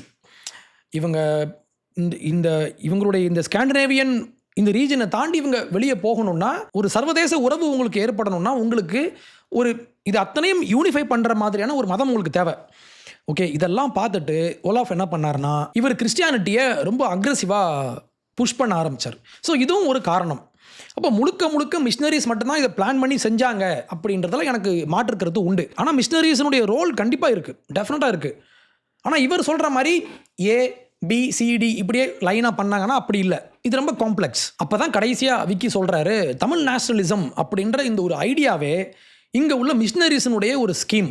இவங்க நம்மளுடைய முருகப்பெருமானை இவங்க மனுஷனாக மாற்றுறாங்க, எப்படி இவங்க செஞ்சாங்களோ அப்படியே இவங்க செய்கிறாங்க பாருங்கள், அந்த பேட்டர்ன் ஒரே மாதிரி இருக்குல்ல அப்படின்னு ஒரு கிளைம் ஒன்று சொல்கிறாரு. இங்கே தான் வந்து எனக்கு மேஜராக பிரச்சனை. நான் திருப்பி சொல்கிறேன், கிறிஸ்டியன் மிஷினரிஸ் ஒரு ஊருக்குள்ளே போனதுனால அந்த பூர்வீக மதங்கள்லாம் அழியவே இல்லை, இவங்க அழிக்கவே இல்லை அப்படின்னு நான் சொல்ல மாட்டேன். நடந்திருக்கு, ஓகே, அப்படி நடந்திருக்கு. இவங்க உள்ளே போய் நிறைய வேலைகள்லாம் செஞ்சுருக்காங்க, நான் இதை மறுக்க மாட்டேன். ஆனால் இவர் சொல்கிற மாதிரி ஏதோ 4 பேர் உட்காந்து பிளான் பண்ணி இண்டிஜினஸ் மதங்களை அழிக்கிறதுக்காகவே இவங்க அவங்களுடைய கடவுளெல்லாம் இவங்க மனுஷங்கன்னு சொன்னாங்க. ஏன் சொன்னாங்கன்னா இது இவங்களுடைய பிலீஃபில் உள்ள ஒரு விஷயம். ஏன்னா ஒரே ஒரு கடவுள் தான் இருக்காருன்னு இவங்க நம்பினாங்கன்னா அப்போ என்ன ஆகும், மற்றவங்கள்லாம் போய் தானே இவங்களுடைய நம்பிக்கைப்படி இல்லையா. ஒரே ஒரு கடவுள் தான் இருக்காரு அப்படின்னா மற்றவங்க எல்லாருமே மனுஷங்க தான். அப்போ இவங்க எப்படி நினச்சாங்கன்னா, இவங்க மனுஷங்களாக வாழ்ந்திருப்பாங்க, இவங்கள இந்த மக்கள் எல்லாம் இன்னைக்கு கடவுளாக மாற்றிட்டாங்க அப்படின்னு இவங்க நம்பியிருக்காங்க. ஆமாம், உண்மை. ஆனால் இது ஏதோ பிளான் பண்ணி ஒரு சதி மாதிரி இவர் பேசுகிறார்ல, அது என்னால் ஏற்க முடியல. எப்பவுமே ஒரு மதம் பரவும் போது இந்த மதம் கண்டிப்பாக அங்கே உள்ள மதங்களை அழிச்சிட்டு தான் போகும். இது எல்லா மதங்களுக்கும் பொருந்தும். எங்கெல்லாம் ஒரு புது மதம் உள்ளே போகுதோ அங்கே என்ன ஆகும்னா அங்கே இருக்கிற பூர்வீக மதம் அழிஞ்சு போயிடும். நான் ஒரு குட்டியான ஒரு எக்ஸாம்பிள் சொல்லட்டுமா, நம்ம இதை விரிவாக நம்ம இன்னொரு நாள் பேசலாம். கொசோவோ அப்படின்னு ஒரு குட்டி நாடு ஒன்று உண்டு. இந்த குட்டி நாடு நீங்கள் பார்த்தீங்கன்னா கிழக்கு ஐரோப்பாவில் ரொம்ப சின்னதாக, செர்பியா, பல்கேரியா இந்த மாதிரி நாடுகளுக்கு பக்கத்தில் ஒரு குட்டியோண்டு இருக்கும் இந்த நாடு. இந்த நாட்டுக்குள்ளே இஸ்லாம் போச்சு. இது ஒரு கிறிஸ்தவ நாடாக இருந்துச்சு. அதுக்கு முன்னால் கிறிஸ்தவம் வரதுக்கு முன்னால் வேறு மதங்கள் இருந்திருக்குமா? அப்போ இங்கே ஒரு மதம் இருக்குது, அதுக்கப்புறம் கிறிஸ்தவம் அதை ரீப்ளேஸ் பண்ணுது. இதை ரீப்ளேஸ் பண்ணதுக்கப்புறம் இஸ்லாமுடைய வருகைக்கு அப்புறம் அந்த நாடு இஸ்லாமாக மாறுது. இப்போ நியூயார்க் டைம்ஸில் நான் ஒரு ஆர்டிக்கிள் பார்த்தேன் ஒரு சில மாதங்களுக்கு முன்னால், இந்த கொசோவோ இப்போ திருப்பி கிறிஸ்டியன் ஃபெய்த் இப்போ அங்கே வளர்ந்துட்டு இருக்கு. அப்போ இது எல்லா இடத்துக்கும் பொருந்தும். நீங்கள் உலகத்தில் எங்கே வேணால் போங்களேன், ஆப்பிரிக்கா போங்க, நியூசிலாந்து போங்க, ஆஸ்திரேலியா போங்க, ஒரு மதம் இன்னொரு இடத்துக்கு வரும்போது இவங்களை டேக் ஓவர் பண்ணுவாங்க பை ஃபோர்ஸ். இருக்கும்ல, ஃபோர்ஸ் இருக்காதா? கண்டிப்பாக இருக்கும். இவங்களை அழிச்சிருப்பாங்க, இவங்களை கொன்று இருப்பாங்க. இதே மாதிரி இப்போது முஸ்லீம்ஸ் இப்போ என்ன சொல்லுவாங்கன்னா, நாங்கள் ரொம்ப நல்லவங்க, எப்படி இப்போ கிறிஸ்தவம் தான் ஐரோப்பாக்குள்ளே போய் இவங்களை மொத்தமாக காலி பண்ணிருச்சு, ஆஸ்திரேலியா போய் அங்கே உள்ள பூர்வீக மக்களை கொண்டுட்டாங்கன்னு இவங்க பேசுவாங்க. ஆனால் இவங்க ஃபெய்த்துன்றது ரொம்ப நல்ல ஃபெய்த்துன்ற மாதிரி சொல்லுவாங்க. நான் என்ன சொல்கிறேன், nobody is perfect in this matter especially. ஏன்னா எல்லா மதங்களுமே இன்னொரு மதத்தை காலி பண்ணி தான் முடிச்சிருக்காங்க. அதனால இதில் எல்லாருமே யோக்கியம், யாருமே இந்த தப்பு செய்யலைன்னா அப்படி கிடையாது. ஓகே, நான் இவங்களை டிஃபெண்ட் பண்ணுறேன், இவங்களை அக்யூஸ் பண்ணுறேன் அப்படி இல்லை. நான் ஐ வாண்ட் டு அண்டர்ஸ்டாண்ட் இந்த மதம் எப்படி ஒர்க் ஆகுதுன்னு நான் புரிஞ்சுக்க விரும்புகிறேன். அப்போ மதம் என்பது எவால்வ் ஆகும், இந்த மதம் கூட போய் சேரும். நம்ம பார்த்த மாதிரி ஹவு காட்ஸ் எவால்வ்னு நான் ஒரு வீடியோ போட்டிருப்பேன் அபவுட் திஸ் முருகர் இஷ்யூ, போய் பாருங்கள். எல்லா மதங்களுமே, ஹிந்துயிசம், புத்திசம், கிறிஸ்டியானிட்டி, இஸ்லாம், எல்லா மதங்களுமே இவங்களுடைய ஒரிஜினல் ஃபார்ம் அப்படியே டைரெக்டாக வானத்திலிருந்து இறங்கி வந்துச்சுன்னா அப்படி எதுவுமே இல்லை. இது ஒரு ஃபண்டமெண்டலான ஒரு விஷயம். அப்போது நார்வீஜியன் பகுதியில் ஒரு மதம் இருந்திருக்கு, அந்த மதத்தில் முக்கியமான கடவுளாக லோக்கியும் தாரும் இருந்திருக்காங்க. அப்போது இந்த ஃபெய்த் போகிறப்போ, இப்போ கிறிஸ்டியன் ஃபெய்த் அந்த ஊரில் பரவும் போது நேச்சுரலாக அந்த மக்கள் எப்படி யோசிப்பாங்கன்னா, ஜீசஸ் கிரைஸ்ட் தான் ஒரே உண்மையான கடவுள்னா அப்போ இவங்கள்லாம் ஃபால்ஸ் காட்ஸ் அப்படின்ற ஃபெய்த் இதுக்குள்ளே இருக்குது. இந்த ஃபெய்த்துக்குள்ளே இருக்குது. நீங்கள் போய் டீச் பண்ணணுன்னு அவசியம் இல்லை. இங்கே உள்ள மிஷினரிஸ் போயிட்டு இவங்க ஒரு சதி பண்ணி இவங்களை அப்படியே கடவுளை மனுஷனாக மாற்றணும் அப்படிலாம் இல்லை. ஆட்டோமேட்டிக்காக இந்த ஃபெய்த் இங்கே டாமினண்ட்டாக மாறிடுச்சுன்னா ஆட்டோமேட்டிக்காக இந்த ஃபெய்த்து போயிடும். இந்த ஃபெய்த்தில் உள்ளவங்க ஜீசஸ் தான் கடவுள் நம்பினாங்கன்னா ஆட்டோமேட்டிக்காக இது காணாமல் போயிடும்ல. இது நேச்சுரல் தானே, இது ஒரு நேச்சுரல் எவல்யூஷன் தானே. அப்போ இதை நம்ம சதியாக நம்ம பார்க்க வேண்டிய தேவையில்லை. எனக்கு இது கூட பிரச்சனை இல்லை. தமிழ் நேஷனலிசமை இவர் எப்படி மிஷினரிஸ் கூட கனெக்ட் பண்ணுறாரு அப்படின்றது ரொம்ப வேடாக இருக்குது. ஏன்னா மனுஷனை கடவுளாக மாற்றுற இந்த ப்ராக்டிஸ் மிஷினரிஸ் கிறிஸ்தவத்தை பரப்புனதுக்கு அப்புறம் தான் நடந்துச்சா அப்படின்னா இல்லை. கிறிஸ்து பறக்கிறதுக்கு 300 ஆண்டுகளுக்கு முன்னால், 2300 இயர்ஸ்க்கு முன்னால் கிரீக்கில் யுகுமரஸ் அப்படின்ற ஒருத்தர் வாழ்ந்தார். இவர் அந்த ஊரில் உள்ள ஒரு லோக்கல் செலிபிரிட்டி அண்ட் ஒரு லோக்கல் ஃபிலாசபர். இவர் சேக்ரட் ஹிஸ்ட்ரி அப்படின்ற பெயரில் ஒரு புத்தகம் ஒன்று எழுதியிருப்பார். இந்த புத்தகத்தினுடைய மையம் என்னென்னா, கிரேக்க மக்களாகிய நாம் வணங்கிட்டு இருக்கிற கடவுள்களான ஜூஸ்ன்றவர் ZEUS நீங்கள் பார்த்துருப்பீங்க. ஜூஸ் இவங்களுடைய தலைமை கடவுள். ஜூஸாக இருக்கலாம், டயானாவாக இருக்கலாம், எத்தன்னான்னு சொல்லுவாங்க. இந்த மாதிரி காட் எல்லாமே ஒரு காலத்தில் மனுஷங்களை தான் வாழ்ந்தாங்கன்னு இவர் அன்னைக்கே இவர் எழுதி வச்சிருக்காரு. யுஃபமரஸ் இப்போ தேடி படித்து பாருங்கள். இவர் என்ன சொல்கிறாருன்னா, ஒரு காலத்தில் ஒரு பெரிய ஒரு கிங் ஒருத்தர் வாழ்ந்திருப்பார். இவர் அங்கே உள்ள லேண்டை போய் பிடிச்சி இவர் போயிட்டு அவங்கள போய் இவர் ஜெயிச்சுட்டு அங்கே ஒரு நல்லாட்சி இவர் கொடுத்துருப்பாரு. அவர் இறந்த உடனே பல தலைமுறைகளுக்கு அப்புறம் அவரை சுற்றி நிறைய கதைகளெல்லாம் உருவாகும். அவர் செஞ்ச அந்த சாகசங்கள்லாம் மக்கள் பேசும்போது இது மனுஷத்தன்மையை விட கொஞ்சம் மேலே இருக்கே, யாரும் செய்ய முடியாத விஷயங்களை இவர் செஞ்சுருக்காரு, அப்போ ஹி மஸ்ட் பி காட் அப்படின்னு அந்த மக்கள் முடிவுக்கு வந்தாங்க. அப்படி உருவானது தான் இந்த கடவுள்கள்னு இவர் அன்னைக்கே பேசி வச்சிருக்காரு. அப்போ எந்த மிஷினரி இருந்தாங்க? அப்போ என்னுடைய பாயிண்ட் என்னென்னா, மனுஷங்க கடவுளாக மாற முடியும் அப்படின்ற இந்த ஒரு நம்பிக்கை இது கிறிஸ்து பிறக்கிறதுக்கு முன்னாலே இருந்திருக்கு, பல மதங்களில் இருந்திருக்கு, இன்க்ளூடிங் பல கடவுள்கள். இப்போ நீங்கள் இஃப் யூ ரீட் ஹோமர் எழுதின ஆடிசி அண்ட் இலியட்லாம் படிச்சிங்கன்னா நீங்கள் பேரை நீங்கள் மறந்துடுவீங்க. ஏன்னா அவ்வளோ கேரக்டர்ஸ் இருப்பாங்க, அவ்வளோ காட்ஸ் இருப்பாங்க. கடவுள்களுடைய விளையாட்டு தான் இலியட்டும் ஆடிசியும். அப்போது இவ்வளோ கடவுள்களை கொண்ட ஒரு கலாச்சாரமான கிரீக் கல்ச்சர்லேயே மனுஷனை கடவுளாக இவங்க உயர்த்தினாங்க. இவர் சொன்ன கருத்தை பல பேர் ஏற்கவும் இல்லை, ஆனால் இந்த நம்பிக்கை அங்கே இருந்துச்சு. இப்போ என்ன ஆகும்னா, இவர் யுகுமரஸ் சொன்ன இந்த தியரி இது கிறிஸ்தவங்களுக்கு ரொம்ப ஈஸியாக போயிடுச்சு. அப்போது இவங்களுடைய நம்பிக்கை என்ன? கடவுள் ஒருத்தர் தான், மற்றவங்கள்லாம் மனுஷனாக வாழ்ந்து இவங்க சாத்தானால் ஏமாற்றப்பட்டு இது கடவுள்னு இவங்க நம்பி இவங்க வணங்க ஆரம்பிச்சிட்டாங்க அப்படின்ற இந்த கிறிஸ்டியன் ஃபெய்த்துக்கு யுகமரஸ் சொன்ன இந்த தியரின்றது ரொம்ப வசதியாக போயிடுச்சு. அப்போ இவங்க என்ன பண்ணாங்க, ஆமாம் இது உண்மை அப்படின்னு சொல்லி கிரீக் கல்ச்சர்லேருந்து கடன் வாங்கப்பட்ட ஒரு தியரி தான் இந்த மனுஷன் கடவுளாக மாறுற தியரி. இவன் கிறிஸ்டியன்ஸ் இதை எடுத்துக்கிட்டாங்க, அவ்வளோதான். அதர்வைஸ் இதனுடைய இன்வென்டர், இதனுடைய கண்டுபிடிப்பாளர் யாருன்னா இது பல மதங்களில் இருந்திருக்கு. நான் அடுத்து வரேன். அடுத்து நம்ம ரோமன்ஸ்க்கு போகலாமா? ரோமன் கலாச்சாரத்தில் உங்கள் எல்லாருக்குமே ஜூலியஸ் சீசர் தெரியும். ஜூலியஸ் சீசர் இறந்ததுக்கப்புறம் இவரை கடவுளாக மாற்றி இவருக்கு கோயிலெலாம் வச்சு இவருக்குன்னு தனியான பூசாரிகள் ப்ரீஸ்ட்லாம் வச்சு இவருக்குன்னு தனியான சாக்ரிஃபைஸ் அந்த பலி கொடுக்கும் முறையெல்லாம் இருந்துச்சு. ஸ்பெஷலாக இவருக்குன்னே தனியாக. நம்ம ஜூலியஸ் சீசருக்கு போகிறதுக்கு முன்னால் ரோமன் எம்பையர், அந்த ரோம் அப்படின்ற அந்த நகரத்தை உருவாக்கியது 2 பேர் அப்படின்னு சொல்லி ஒரு கதை ஒன்று உண்டு. ராமுலஸ், ரெமூஸ் அப்படின்ற அந்த 2 அண்ணன் தம்பி 2 பேர். இந்த 2 பேர் சேர்ந்து தான் ரோமை பில்ட் பண்ணாங்க. அதனுடைய ஃபவுண்டர்ஸ் அப்படின்னு சொல்லி ஒரு நம்பிக்கை ஒன்று உண்டு. ராமுலஸ் எப்படி இறந்தாரு அப்படின்றதுக்கு ஒரு பெரிய ஒரு கதை ஒன்று உண்டு. இங்கே செனட்லாம் நிற்கிறாங்க. இப்போ செனட் நிற்கும்போது திடீர்னு அங்கே ஒரு தண்டர் ஸ்டார்ம் ஒன்று உருவாகுது. அங்கே இடியும் மின்னலும் உருவாகி ஒரு மேகம் ஒன்று இறங்கி இந்த செனட்டர்ஸ்லாம் பார்த்துட்டு இருக்கும்போதே இவர் அப்படியே மேலே ஏறி போனார். மனுஷன்தான், மனுஷன் ஆனால் கடவுளாக மாறினார் அப்படின்ற ஒரு நம்பிக்கை அந்த காலத்திலேயே. கிறிஸ்து பிறக்கிறதுக்கு BC 59 கிமு 59 பிறந்த டைட்டஸ் லிவியஸ் அப்படின்ற ஒரு ஹிஸ்டோரியன், நம்ம ஒரு ஷார்ட்டாக லிவின்னு சொல்லுவாங்க. இவர் எழுதின இவருடைய வரலாற்று ஆவணத்திலையும் இந்த சம்பவம் குறிப்பிடப்பட்டிருக்கு. நான் உங்களுக்கு காட்டுறேன் இதை. அப்போது ரோமன் கலாச்சாரத்தில் இந்த நம்பிக்கை உண்டு, மனுஷன் கடவுளாக மாற முடியும்னு சொல்லி. அதுக்கப்புறம் நான் சொன்ன மாதிரி ஜூலியஸ் சீசர் இறந்ததுக்கப்புறம் இவருக்குன்னு தனியான கோயிலெலாம் கட்டி இவரை கும்பிட ஆரம்பித்தாங்க கடவுளாக.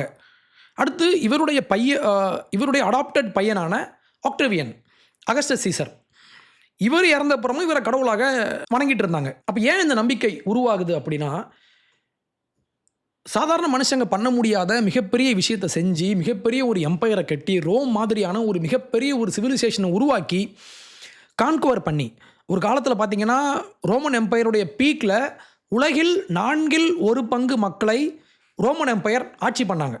அவ்வளோ பெரிய ஒரு சிங்கிள் என்டிட்டி ஒரு சின்ன ஒரு நகரத்தில் உருவாகி உலகமெல்லாம் பரவி ஒரு மிகப்பெரிய ஒரு எம்பையராக இவங்க உருவாயிருந்தாங்களா.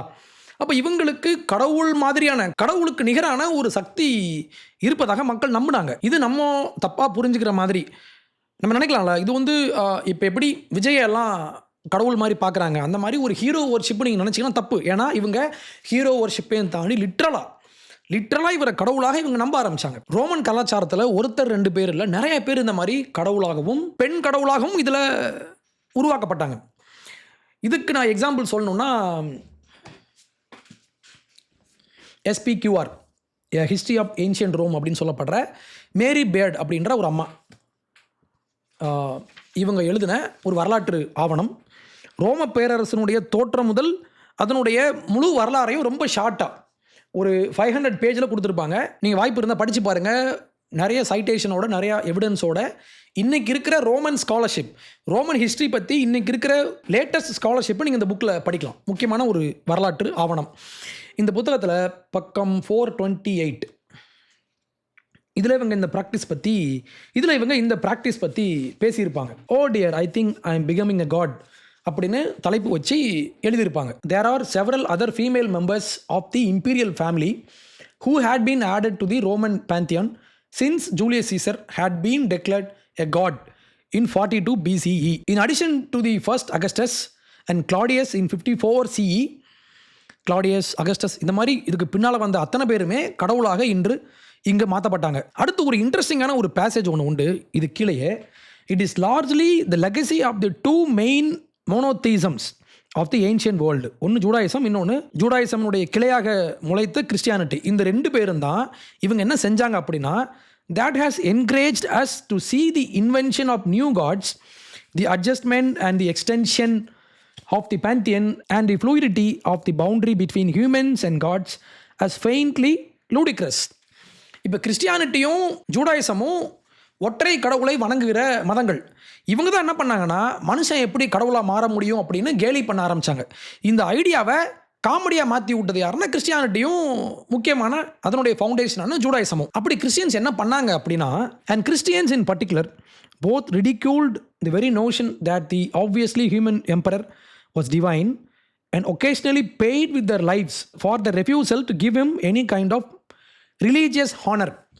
மனுஷனை நான் கடவுளை வணங்க மாட்டேன் அப்படின்னு சொல்லி இவங்க ஒரு பக்கம் கேலி பண்ணி இன்னொரு பக்கம் இதை இவங்க டாண்ட் பண்ணதுனால இவங்க செத்து போனாங்க, இவங்க கொல்லப்பட்டாங்கன்னு இவங்க மென்ஷன் பண்ணுறாங்க. அடுத்து கடைசியாக முக்கியமான ஒரு point, throughout the Roman world the living emperor was treated very like a god. Living எம்பரரை, மன்னரை இவங்க கடவுளாகவே பார்த்தாங்க. He was incorporated into rituals celebrated in honor of the gods. கடவுளுக்கு மரியாதை செய்கிற, கடவுள்களுக்கு மரியாதை செய்யப்படுற எல்லா ரிச்சுவல்ஸுமே இவங்களுக்கும் இருந்துச்சு. He was addressed in language that overlapped with divine language. கடவுளை எப்படி இவங்க அழைப்பாங்களோ அதே மாதிரி மொழியில் இவர்களும் அழைக்கப்பட்டார்கள். And he was assumed to have some similar powers. கடவுளுக்கு என்ன பவர்லாம் இருந்துச்சுன்னு இவங்க நம்பினாங்களோ அதே பவர் இந்த எம்பரர்ஸ்க்கும் இருந்துச்சுன்னு ரோமன்ஸ் நம்பினாங்கன்னு அம்மா சொல்கிறாங்க. அப்போது இந்த நம்பிக்கை இருக்கு இல்லையா, ஏதோ இவங்க கிறிஸ்டியன்ஸ் வந்து தான் இப்படி பரப்பி விட்டாங்க, அதையும் தாண்டி தமிழ் நேஷனலிசமுடைய மாஸ்டர் மைண்டு யாருன்னா மிஷினரிஸ்ன்னு இவர் சொல்கிறாருல்ல, இதுக்கு எந்த ஒரு எவிடன்ஸும் இங்கே இல்லை. தமிழ் நேஷனலிசம், தமிழ் தேசியம் அப்படின்ற ஒரு ஐடியா மேலே உங்களுக்கு மாற்று கருத்து இருக்கலாம். ஆனால் அந்த மாற்று கருத்து it should be grounded in reality and evidence. நம்ம அதை எப்படி அப்ரோச் பண்ணுறோன்னு ஒன்று இருக்குல்ல. ஏன்னா தமிழ் நேஷனலிசம் வந்து மிஷினரி ப்ராஜெக்ட்னு நீங்கள் சொன்னீங்கன்னா இது பாரிசாலனை விட ரொம்ப மோசமான ஒரு கான்ஸ்பிரசியாக இருக்குது. பாரிசாலன் பேசுகிற மாதிரி இந்த உலகத்தில் யார் என்ன செஞ்சாலும் அதுக்கு பின்னால் யூதன் இருக்கான் அப்படின்னு இவர் பேசிகிட்டு இருப்பார்ல. அப்போ இவர் பேசுகிறதுக்கும் விக்கி பேசுகிறதுக்கும் பெரிய வித்தியாசம்லாம் இல்லை. ஃபார் எக்ஸாம்பிள் இது எடுத்துக்கலாமா, இது போஸ் இயர்ஃபோன். ப்ளூ கலரில் கெவின் எதுக்கு இயர்ஃபோன் வச்சுருக்கான், அதில் எதுக்கு ஒயிட் கலரில் வந்து எழுதியிருக்கு. அப்போ ப்ளூ அண்ட் ஒயிட் எங்கே இருக்குது, இது இஸ்ரேலுடைய ஃப்ளாகில் இருக்குது. அப்போ நான் ஒரு யூத கைக்கூலி அப்படின்ற விஷயத்த கெவின் இவன் கன்ஃபார்ம் பண்ணுறான். இப்படிலாம் நீங்கள் பேசலாம்ல. இதே ப்ளூ இதே ஒயிட்டு தானே இஸ்ரேல் ஃப்ளாக்லேயும் இருக்குது. இது கொஞ்சம் டார்க் ப்ளூ, அது வேறு இல்லையா? அப்போ நீங்கள் என்ன வேணால் சொல்லலாம், உங்களுக்கு வாய் இருக்குன்னா நீங்கள் என்ன வேணால் சொல்லலாம்ல. ஆனால் நம்ம கொஞ்சம் சீரியஸாக மக்கள் உங்களை எடுத்துக்கணும், இல்லை அகாடமியில் உங்களை மக்கள் சீரியஸாக எடுத்துக்கணுன்னா எந்த ஒரு எவிடன்ஸுமே இல்லாமல் நம்ம இப்படி பேச முடியாது. ஃபார் எக்ஸாம்பிள் நான் உங்களுக்கு இன்னொன்று சொல்லட்டுமா, ஜெர்மன் நேஷ்னலிசம் அப்படின்ற ஒரு விஷயத்தை ஹிட்லர் ரொம்ப பெருசாக கொண்டு வந்தார். 1930s பார்த்தீங்கன்னா ஜெர்மன் நேஷ்னலிசம் அப்படின்னு நீங்கள் சொன்னீங்கன்னா மக்கள் எல்லாம் அவ்வளோ ஆரவாரமாக அவரை வரவேற்றாங்க, ஹிட்லரை. ஜெர்மன் நேஷ்னலிசமை முக்கியமாக நாசியை அந்த டைமில் ஆதரித்தவங்களில் முக்கால்வாசி பேர், ஆல்மோஸ்ட் 90% யாருன்னா கேத்தலிக் கிறிஸ்டியன்ஸ். இப்போ நீங்கள் வந்து அப்போது ஜெர்மன் நேஷ்னலிசம் அப்படின்ற விஷயமும் நாசிசம் அப்படின்ற விஷயமுமே இது கேத்தலிக் ப்ராஜெக்ட் நீங்கள் பேசுனீங்கன்னா இது நியாயமா? கேத்தலிக் அங்கே பெரும்பாலும் இருந்தாங்க, இதனால் கேத்தலிக் இதை ஆதரித்தாங்க. ஓகே, அப்போது கேத்தலிக் தான் ஏதோ சதி பண்ணி வாட்டிக்கன்லேருந்து ஏதோ ஒரு சதி நடந்து இந்த சதி மூலமாக தான் வாட்டிக்கன் தான் ஹிட்லரை வந்து கொண்டு வந்தாங்கன்னு நம்ம பேசலாம்ல. இன்னொன்று சொல்லவா, ஆனி பெசன்ட் அம்மையார். ஆனி பெசன்ட் இவங்க பிறந்து வளர்ந்ததெல்லாம் யூகேல, லண்டனில். அங்கேருந்து பிறந்து வளர்ந்து தியோசபிக்கல் சொசைட்டின்னு ஒன்று உருவாக்கி இந்தியா வந்து இவங்க 1893 இந்தியா வராங்க. 1916 ஹோம் ரூல் லீக் அப்படின்னு சொல்லப்படுற ஒரு மூமெண்ட் ஒன்று ஆரம்பித்தாங்க.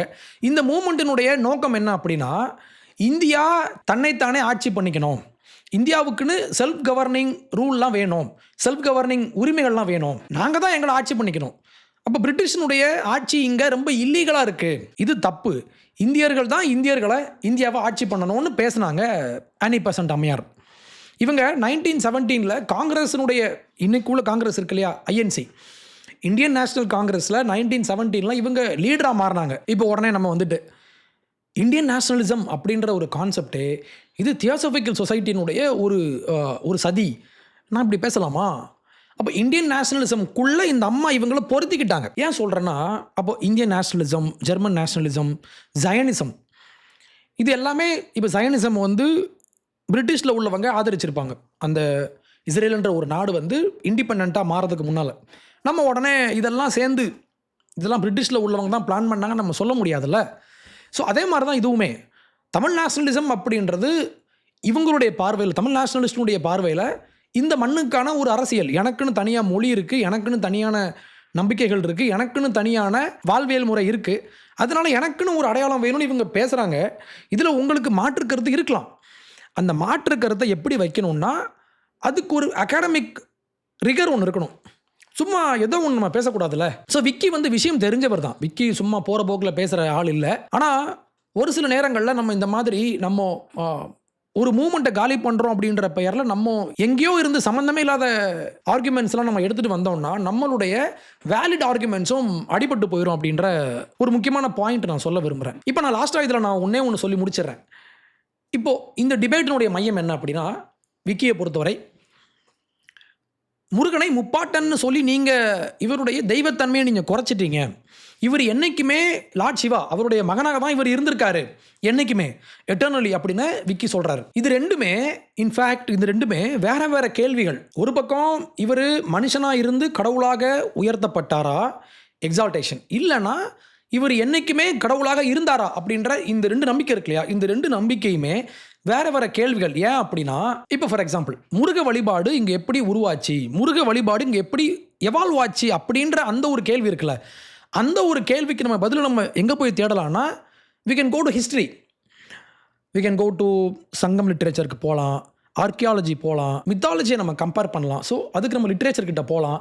இந்த மாதிரி வரலாற்று பூர்வமாக முருக வழிபாடு எப்படி இங்கே வளர்ந்து வந்துச்சு அப்படின்ற அந்த கேள்விக்கு நம்ம வரலாற்றுக்கிட்ட நம்ம போனோம். ஆனால் விக்கி சொல்கிற இந்த பாயிண்ட் இருக்கு இல்லையா, இவர் என்றைக்குமே கடவுளாக தான் இருந்தார் அப்படின்ற அந்த கேள்வின்றது ஒரு நம்பிக்கை சார்ந்த விஷயம். இந்த நம்பிக்கையை போய் நீங்கள் ஹிஸ்ட்ரிக்கிட்ட போய் நீங்கள் ஆராய்ச்சி பண்ண முடியாது. ஏன்னா இது ஒரு தியாலஜிக்கல் கொஸ்டின். ஏன்னா லார்ட் சிவாவை யாரும் நேரில் பார்க்கல, ஓகேவா? இதே மாதிரி தான் லார்ட் ஜீசஸ் கிரைஸ்ட்டை, லார்ட் கிருஷ்ணாவை, அல்லாவை யாரும் நேரில் பார்க்கல. அப்போ நேரில் பார்க்க முடியாத விஷயத்தை போய் நம்ம, இது நம்பிக்கை, இது மதம் சார்ந்த ஒரு நம்பிக்கை. லார்ட் சிவாவுக்கு தான் இவர் பிறந்தாரு அப்படின்றது மதம் சார்ந்த நம்பிக்கை. இதை நம்ம மதிக்கணுமானா மதிக்கணும். ஆனால் நம்ம இதை வரலாறுல போய் தேட முடியாது. ஏன் அப்படின்னா, ஒரு வரலாற்று ஆசிரியரோ இல்லை யாரோ ஒருத்தர், ஒரு பக்தர் முருகர் வந்து என்றைக்குமே இவர் எக்ஸிஸ்ட் ஆனார், ஹி வாஸ் அ எட்டர்னல் பீயிங்னு இவங்க சொன்னாங்கன்னா இது வரலாற்றுக்குள்ளே வராது. ஏன்னா இது நம்பிக்கை, இது மதம் சார்ந்த ஒரு தியாலஜிக்கல் பிலீஃப். இது நம்ம இந்த ஒரு கேள்விக்கு வரலாறோ கல்வெட்டோ இல்லை இலக்கியமோ இதுக்கு பதில் சொல்ல முடியாது. நம்ம இப்படி புரிஞ்சுக்கலாம், இலக்கியங்களில் இப்படி போட்டிருப்பாங்க, சிவனுடைய மகனாக முருகப்பெருமான் இருந்தார் அப்படின்ற இந்த ஒரு நம்பிக்கை மக்களால் பின்பற்றப்பட்டுச்சு அப்படின்ற ஒரு குறிப்பு இங்கே இருக்கலாம். ஆனால் இது ஃபேக்ட், இது ஹிஸ்டாரிக்கல் ஃபேக்டா அப்படின்ற அந்த ஒரு கேள்விக்குள்ளே இது வராது. ஏன்னா இது வரலாறு இல்லை, இது நம்பிக்கை. அப்போ ஹிந்து மதத்தை பொறுத்தவரை முருகப்பெருமான் ஸ்கந்தனாகவும் கார்த்திகேயனாகவும் சுப்பிரமணியனாகவும் சிவனுடைய பிள்ளையாகவும் இங்கு அறியப்பட்டிருக்காரு. இந்த ஒரு நம்பிக்கை இருக்கு இல்லையா, இந்த நம்பிக்கை ஹியூமன் சிவிலைசேஷனுக்கு முற்பட்ட ஒரு நம்பிக்கை. ஏன்னா கடவுள் அப்படின்றவர் அவர் என்றைக்குமே இருக்கார் அப்படின்னா மனுஷன் உருவாகிறதுக்கு முன்னாலே இவர் உருவாயிட்டார். அப்போ நம்ம இன்னைக்கு வச்சிருக்கிற நம்மளுடைய வரலாற்று மெத்தட்ஸ் மூலமாக நமக்கு முன்னால் தோன்றிய கடவுளை நாம் அறிய முடியாது. ஆனால் முருக வழிபாடு ஒரு நம்பிக்கையாக இங்கு வந்திருக்குன்னா இதை நம்ம ட்ரேஸ் பண்ண முடியும். இதனுடைய தோற்றம் என்ன, எப்போ இவங்க வணங்க ஆரம்பித்தாங்க, நம்ம இப்படி நம்ம ட்ரேஸ் பண்ணலாம். இப்போது இன்னொரு பாயிண்ட், இப்போ பாரி இப்போ என்ன சொல்கிறாரு, இவர் ஒரு முப்பாட்டனாக இருந்தார், ஒரு மனுஷனாக இருந்தாருன்னு இவர் சொன்னார்னா இவர் அதையே ஒழுங்காக இன்னும் கிளாரிஃபை பண்ணல.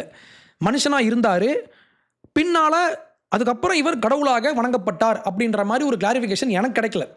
ஓகே, மேபி இருக்கலாம், இது பாரியினுடைய கருத்தாக இருக்கலாம். நிறைய தமிழ் நேஷனலிஸ்ட் இப்போ என்ன சொல்கிறாங்கன்னா, முருகப்பெருமான் மனுஷனாக இருந்து மனுஷனாக பிறந்து வாழ்ந்து பின்னால் கடவுளாக எக்ஸால்ட் பண்ணப்பட்டாருன்னு சொல்கிறாங்களா? அப்போ என்ன ஆகும், இது இப்போ வரலாற்றுக்குள்ளே வந்துருச்சு. ஏன் அப்படின்னா, நீங்கள் தான் சொன்னீங்க இவருங்க மனுஷனாக வாழ்ந்தார் அப்படின்னு சொல்லி. அப்போ மனுஷனாக வாழ்ந்தாருன்னா எங்கே வாழ்ந்தாருன்னு விக்கி எவிடன்ஸ் கேட்டால் பாரிக்கிட்ட இல்லை. எந்த இலக்கியத்தில் முருகன் முப்பாட்டன் இருக்குன்னு காட்டுங்கன்னு சொன்னால் இவர் காட்டலை. உங்களுக்கு புரியும்னு நினைக்கிறேன். விக்கி சொல்கிறது ஒரு தியாலஜிக்கல் ஆங்கிள், பாரி சொல்கிறது ஒரு வரலாற்று பூர்வமான ஒரு ஆங்கிள். அப்போ வரலாற்று பூர்வமான ஆங்கிள் வந்து நம்மளுடைய பார்வைக்கு உட்பட்டது தான், இது நம்மளுடைய பர்விக்கு உட்பட்ட ஒரு விஷயம். அப்போ நம்மளுடைய பர்விக்கு உட்பட்ட விஷயத்துக்கான சோர்ஸ் எங்க சொல்ல. அப்போ வரலாறு என்கிற இந்த பாடம், வரலாறு அப்படின்ற இந்த சப்ஜெக்ட் முருகன் கடவுள் இல்லை அப்படின்னு சொல்ல முடியாது. ஏன்னா இதனுடைய ஸ்கோப்குள்ளே இது வராது. ஆனால் நம்பிக்கை அப்படின்ற விஷயம்ன்றது வேற. அப்போ இங்கே யார் சொல்கிறது சரி? தமிழ் தேசியவாதிகள் சொல்கிற மாதிரி இவர் முப்பாட்டனா மனுஷனாக இருந்தாரா அப்படின்றதுக்கும் பதில் இங்கே கிளியராக இல்லை. இவர் என்றைக்குமே கடவுளாக இருந்தாரா அப்படின்றது நம்ம வரலாறு மூலமாக நாம் அறிய முடியாது. ஃபார் எக்ஸாம்பிள், பைபிளில் இயேசு கிறிஸ்துன்னு ஒருத்தர் வாழ்ந்தாருன்னு நம்மக்கிட்ட வந்து பைபிளில் மென்ஷன் பண்ணப்பட்டிருக்கு. அவர் இந்த ஆண்டு பிறந்தார், இந்த ஆண்டு வாழ்ந்தாருன்ற மாதிரிலாம் நம்ம தேடி பார்க்க முடியும். இது வந்து வரலாற்றுக்கு உட்பட்ட விஷயம். ஆனால் இதே இயேசு கிறிஸ்து கடல் மேலே வந்து நடந்து போனார், கடல் மேலே நடந்தாருன்னு பைபிள் சொல்லுது. இது நம்பிக்கை சார்ந்த விஷயம். இது சூப்பர் நேச்சுரல் விஷயம். அப்போ ஒரு சூப்பர் நேச்சுரலான ஒரு விஷயத்த நம்ம போயிட்டு ஆமாங்க அன்னைக்கு தேதி பார்த்தீங்கன்னா அந்த கடலில் வந்து நடக்கிற மாதிரியான ஒரு ஃபீச்சர்லாம் அங்கு உருவாக்கப்பட்டுச்சு. தண்ணியில் அன்னைக்கு உள்ள அந்த தண்ணி முங்காமல் இருந்துச்சுன்னு நான் போய் சொல்ல முடியாது. இது நம்பிக்கை. இதே மாதிரி முகமது நபி அவர்கள் 3 வந்து 2 பிரித்தாரு, நிலாவை 2 பிரித்தாருன்னு இவங்க நம்புகிறாங்கல்ல. முகமது நபின்ற ஒரு கேரக்டர் வாழ்ந்தாரா இல்லையா நம்ம போய் தேடி பார்க்க முடியும். நம்மக்கிட்ட ஆர்கியாலஜிக்கல் எவிடன்ஸ் இருக்கலாம், டாக்குமெண்ட்ஸ் இருக்கலாம், பயோகிராஃபி இருக்கலாம். ஆனால் இவர் நிலாவை 2 பிளந்தாரா அப்படின்றது வந்து நம்பிக்கை. இந்த நம்பிக்கையை நான் போயிட்டு ஆமாங்க இது நடந்துச்சின்னு நான் சொன்னேன்னா நடந்துச்சின்னு நான் நம்பலாம், நடந்துச்சின்னு நான் போய் ப்ரூவ் பண்ண முடியாது வரலாற்று பூர்வமாக. அப்போது வரலாறு அப்படின்றதுக்கு ஒரு சில மெத்தட்ஸ் இருக்குது, ஒரு சில ப்ராசஸ் இருக்குது. அப்போது இந்த வரலாற்றுக்குட்பட்ட இந்த வரலாறு அப்படின்ற இந்த ப்ராசஸ்க்குள்ளே நம்பிக்கை வரக்கூடாது, வர முடியாது. நம்பிக்கை அப்படின்ற ப்ராசஸ்க்குள்ளே வரலாறு வர முடியாது. ஆனால் நீங்கள் வரலாறுன்னு நீங்கள் சொன்னீங்கன்னா, இவர் மனுஷனாக வாழ்ந்தாருன்னு நீங்கள் சொன்னீங்கன்னா நீங்கள் ப்ரூஃப் தரணும். யார் தரணும்? தமிழ் நேஷனலிஸ்ட் பாரி மாதிரியான ஆட்கள் கொடுக்கணும். கொடுக்கல, இந்த டிபேட்டில் கொடுக்கல. மேபி இருக்கலாம், இந்த டிபேட்டில் இல்லை. அப்போ வரலாற்று பூர்வமாக மனுஷங்களை கடவுளாக மாற்றுகிற இந்த ஒரு நம்பிக்கை இருந்திருக்கு. அதுக்கு ஒரு எக்ஸாம்பிளாக நான் ரோம கலாச்சாரத்தை என்னால் சொல்ல முடியும். ஆனால் ஹிந்து மக்கள் இந்த ஒரு நம்பிக்கையை சார்ந்து இவங்க பேசலை. இவங்க முருகன் என்னுடைய கடவுள், என்னுடைய எட்டர்னல் காட், என்னுடைய என்னைக்குமே வாழ்ந்த என்னுடைய தெய்வம் நம்புகிறாங்களா? நம்ம இதை மதிக்கணும். ஆனால் இந்த நம்பிக்கை இது தியோலஜிக்கல் நம்பிக்கை, இது மதம் சார்ந்த வரலாறு சார்ந்த நம்பிக்கை இல்லை. ஸோ இப்போ தமிழ் தேசியவாதிகள் விக்கி சொல்கிற மாதிரி முருகப்பெருமான் சிவனுடைய பிள்ளையாக என்னைக்குமே இருந்தார் அப்படின்னு இவர் சொன்னார்னா, நீங்கள் இங்கு ஃபாலோ பண்ணப்படுற உங்களுடைய ஆர்கியாலஜி இல்லை லிட்ரேச்சர் இந்த மாதிரி எவிடன்ஸ் வச்சு நீங்கள் டிஸ்ப்ரூவ் பண்ண முடியாது இந்த நம்பிக்கையை. ஏன்னா வரலாறுன்றது வேற, நம்பிக்கைன்றது வேற. ஸோ இதான் இந்த அடிப்படை வித்தியாசம் நம்ம புரிஞ்சுக்கிட்டோம் அப்படின்னா, முருகப்பெருமான் யார், மனுஷனாக இருந்தாரா, கடவுளாக இருந்தாரா, இந்த மாதிரி டிபேட்லாம் நம்ம பண்ணணும். ஆனால் அந்த டிபேட் கல்ச்சருக்குள்ளே நம்ம கரெக்டான மெத்தட்ஸை வந்து நம்ம யூஸ் பண்ணணும். நம்ம அப்படி புரிஞ்சுக்கிட்டோன்னா கடவுள் என்பவர் இந்த உலகத்தில் நம்ம எல்லாராலும் வணங்கப்பட வேண்டிய ஒரு முக்கியமான ஒரு என்டிட்டி. அந்த கடவுளை யார் எப்படி வணங்குறாங்க அப்படின்றது அவங்களுடைய நம்பிக்கை சார்ந்த விஷயம். நீங்கள் வரலாறையும் இறை நம்பிக்கையும் நம்ம கொண்டு வந்து நம்ம குழப்ப வேண்டாம். முருகப்பெருமான் யாருக்கு சொந்தம்ன்ற அந்த சண்டையே வேண்டாம். மனுஷனாக பிறந்தாலும் இன்றைக்கி இவர் கடவுளாக வணங்கப்படுறாரு அப்படின்ற இந்த நம்பிக்கையும் என்னை பொறுத்தவரை வேலிட் தான். இல்லைங்க இவர் எப்போவுமே கடவுள் தான் அப்படின்ற அந்த நம்பிக்கையும் வேலிட் தான். அவங்களுக்கு எந்த மாதிரி பிடிச்சிருக்கோ இதை நம்ம வணங்கிக்கலாம். ஆனால் ஒரு உண்மையை நம்ம புரிஞ்சுக்கணும், என்னென்னா கடவுள் நம்பிக்கை என்கிற விஷயம் எவால்வ் ஆகிட்டே இருக்கும். இன்னும் ஒரு 1000 வருஷம் கழித்து பார்த்தீங்கன்னா நம்ம இன்னைக்கு வணங்குற இந்த முறையெல்லாம் மாறி இருக்கும். இதுதான் உண்மை.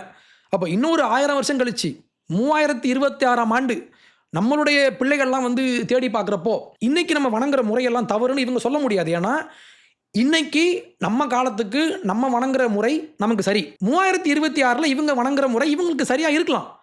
அப்போ மதம் என்பது எவால்வ் ஆகிட்டே இருக்கும் அப்படின்ற ஒரு அடிப்படை உண்மையை நீங்கள் புரிஞ்சுக்கிட்டீங்கன்னா, மதம்னா என்ன, மத நம்பிக்கைனா என்ன, கடவுள்னா என்ன, ஆன்மீகம்னா என்ன, ஆன்மீகத்தை பற்றி இவங்க பேசுகிற அந்த டிபேட்னா என்ன நம்ம புரிஞ்சுக்கலாம்.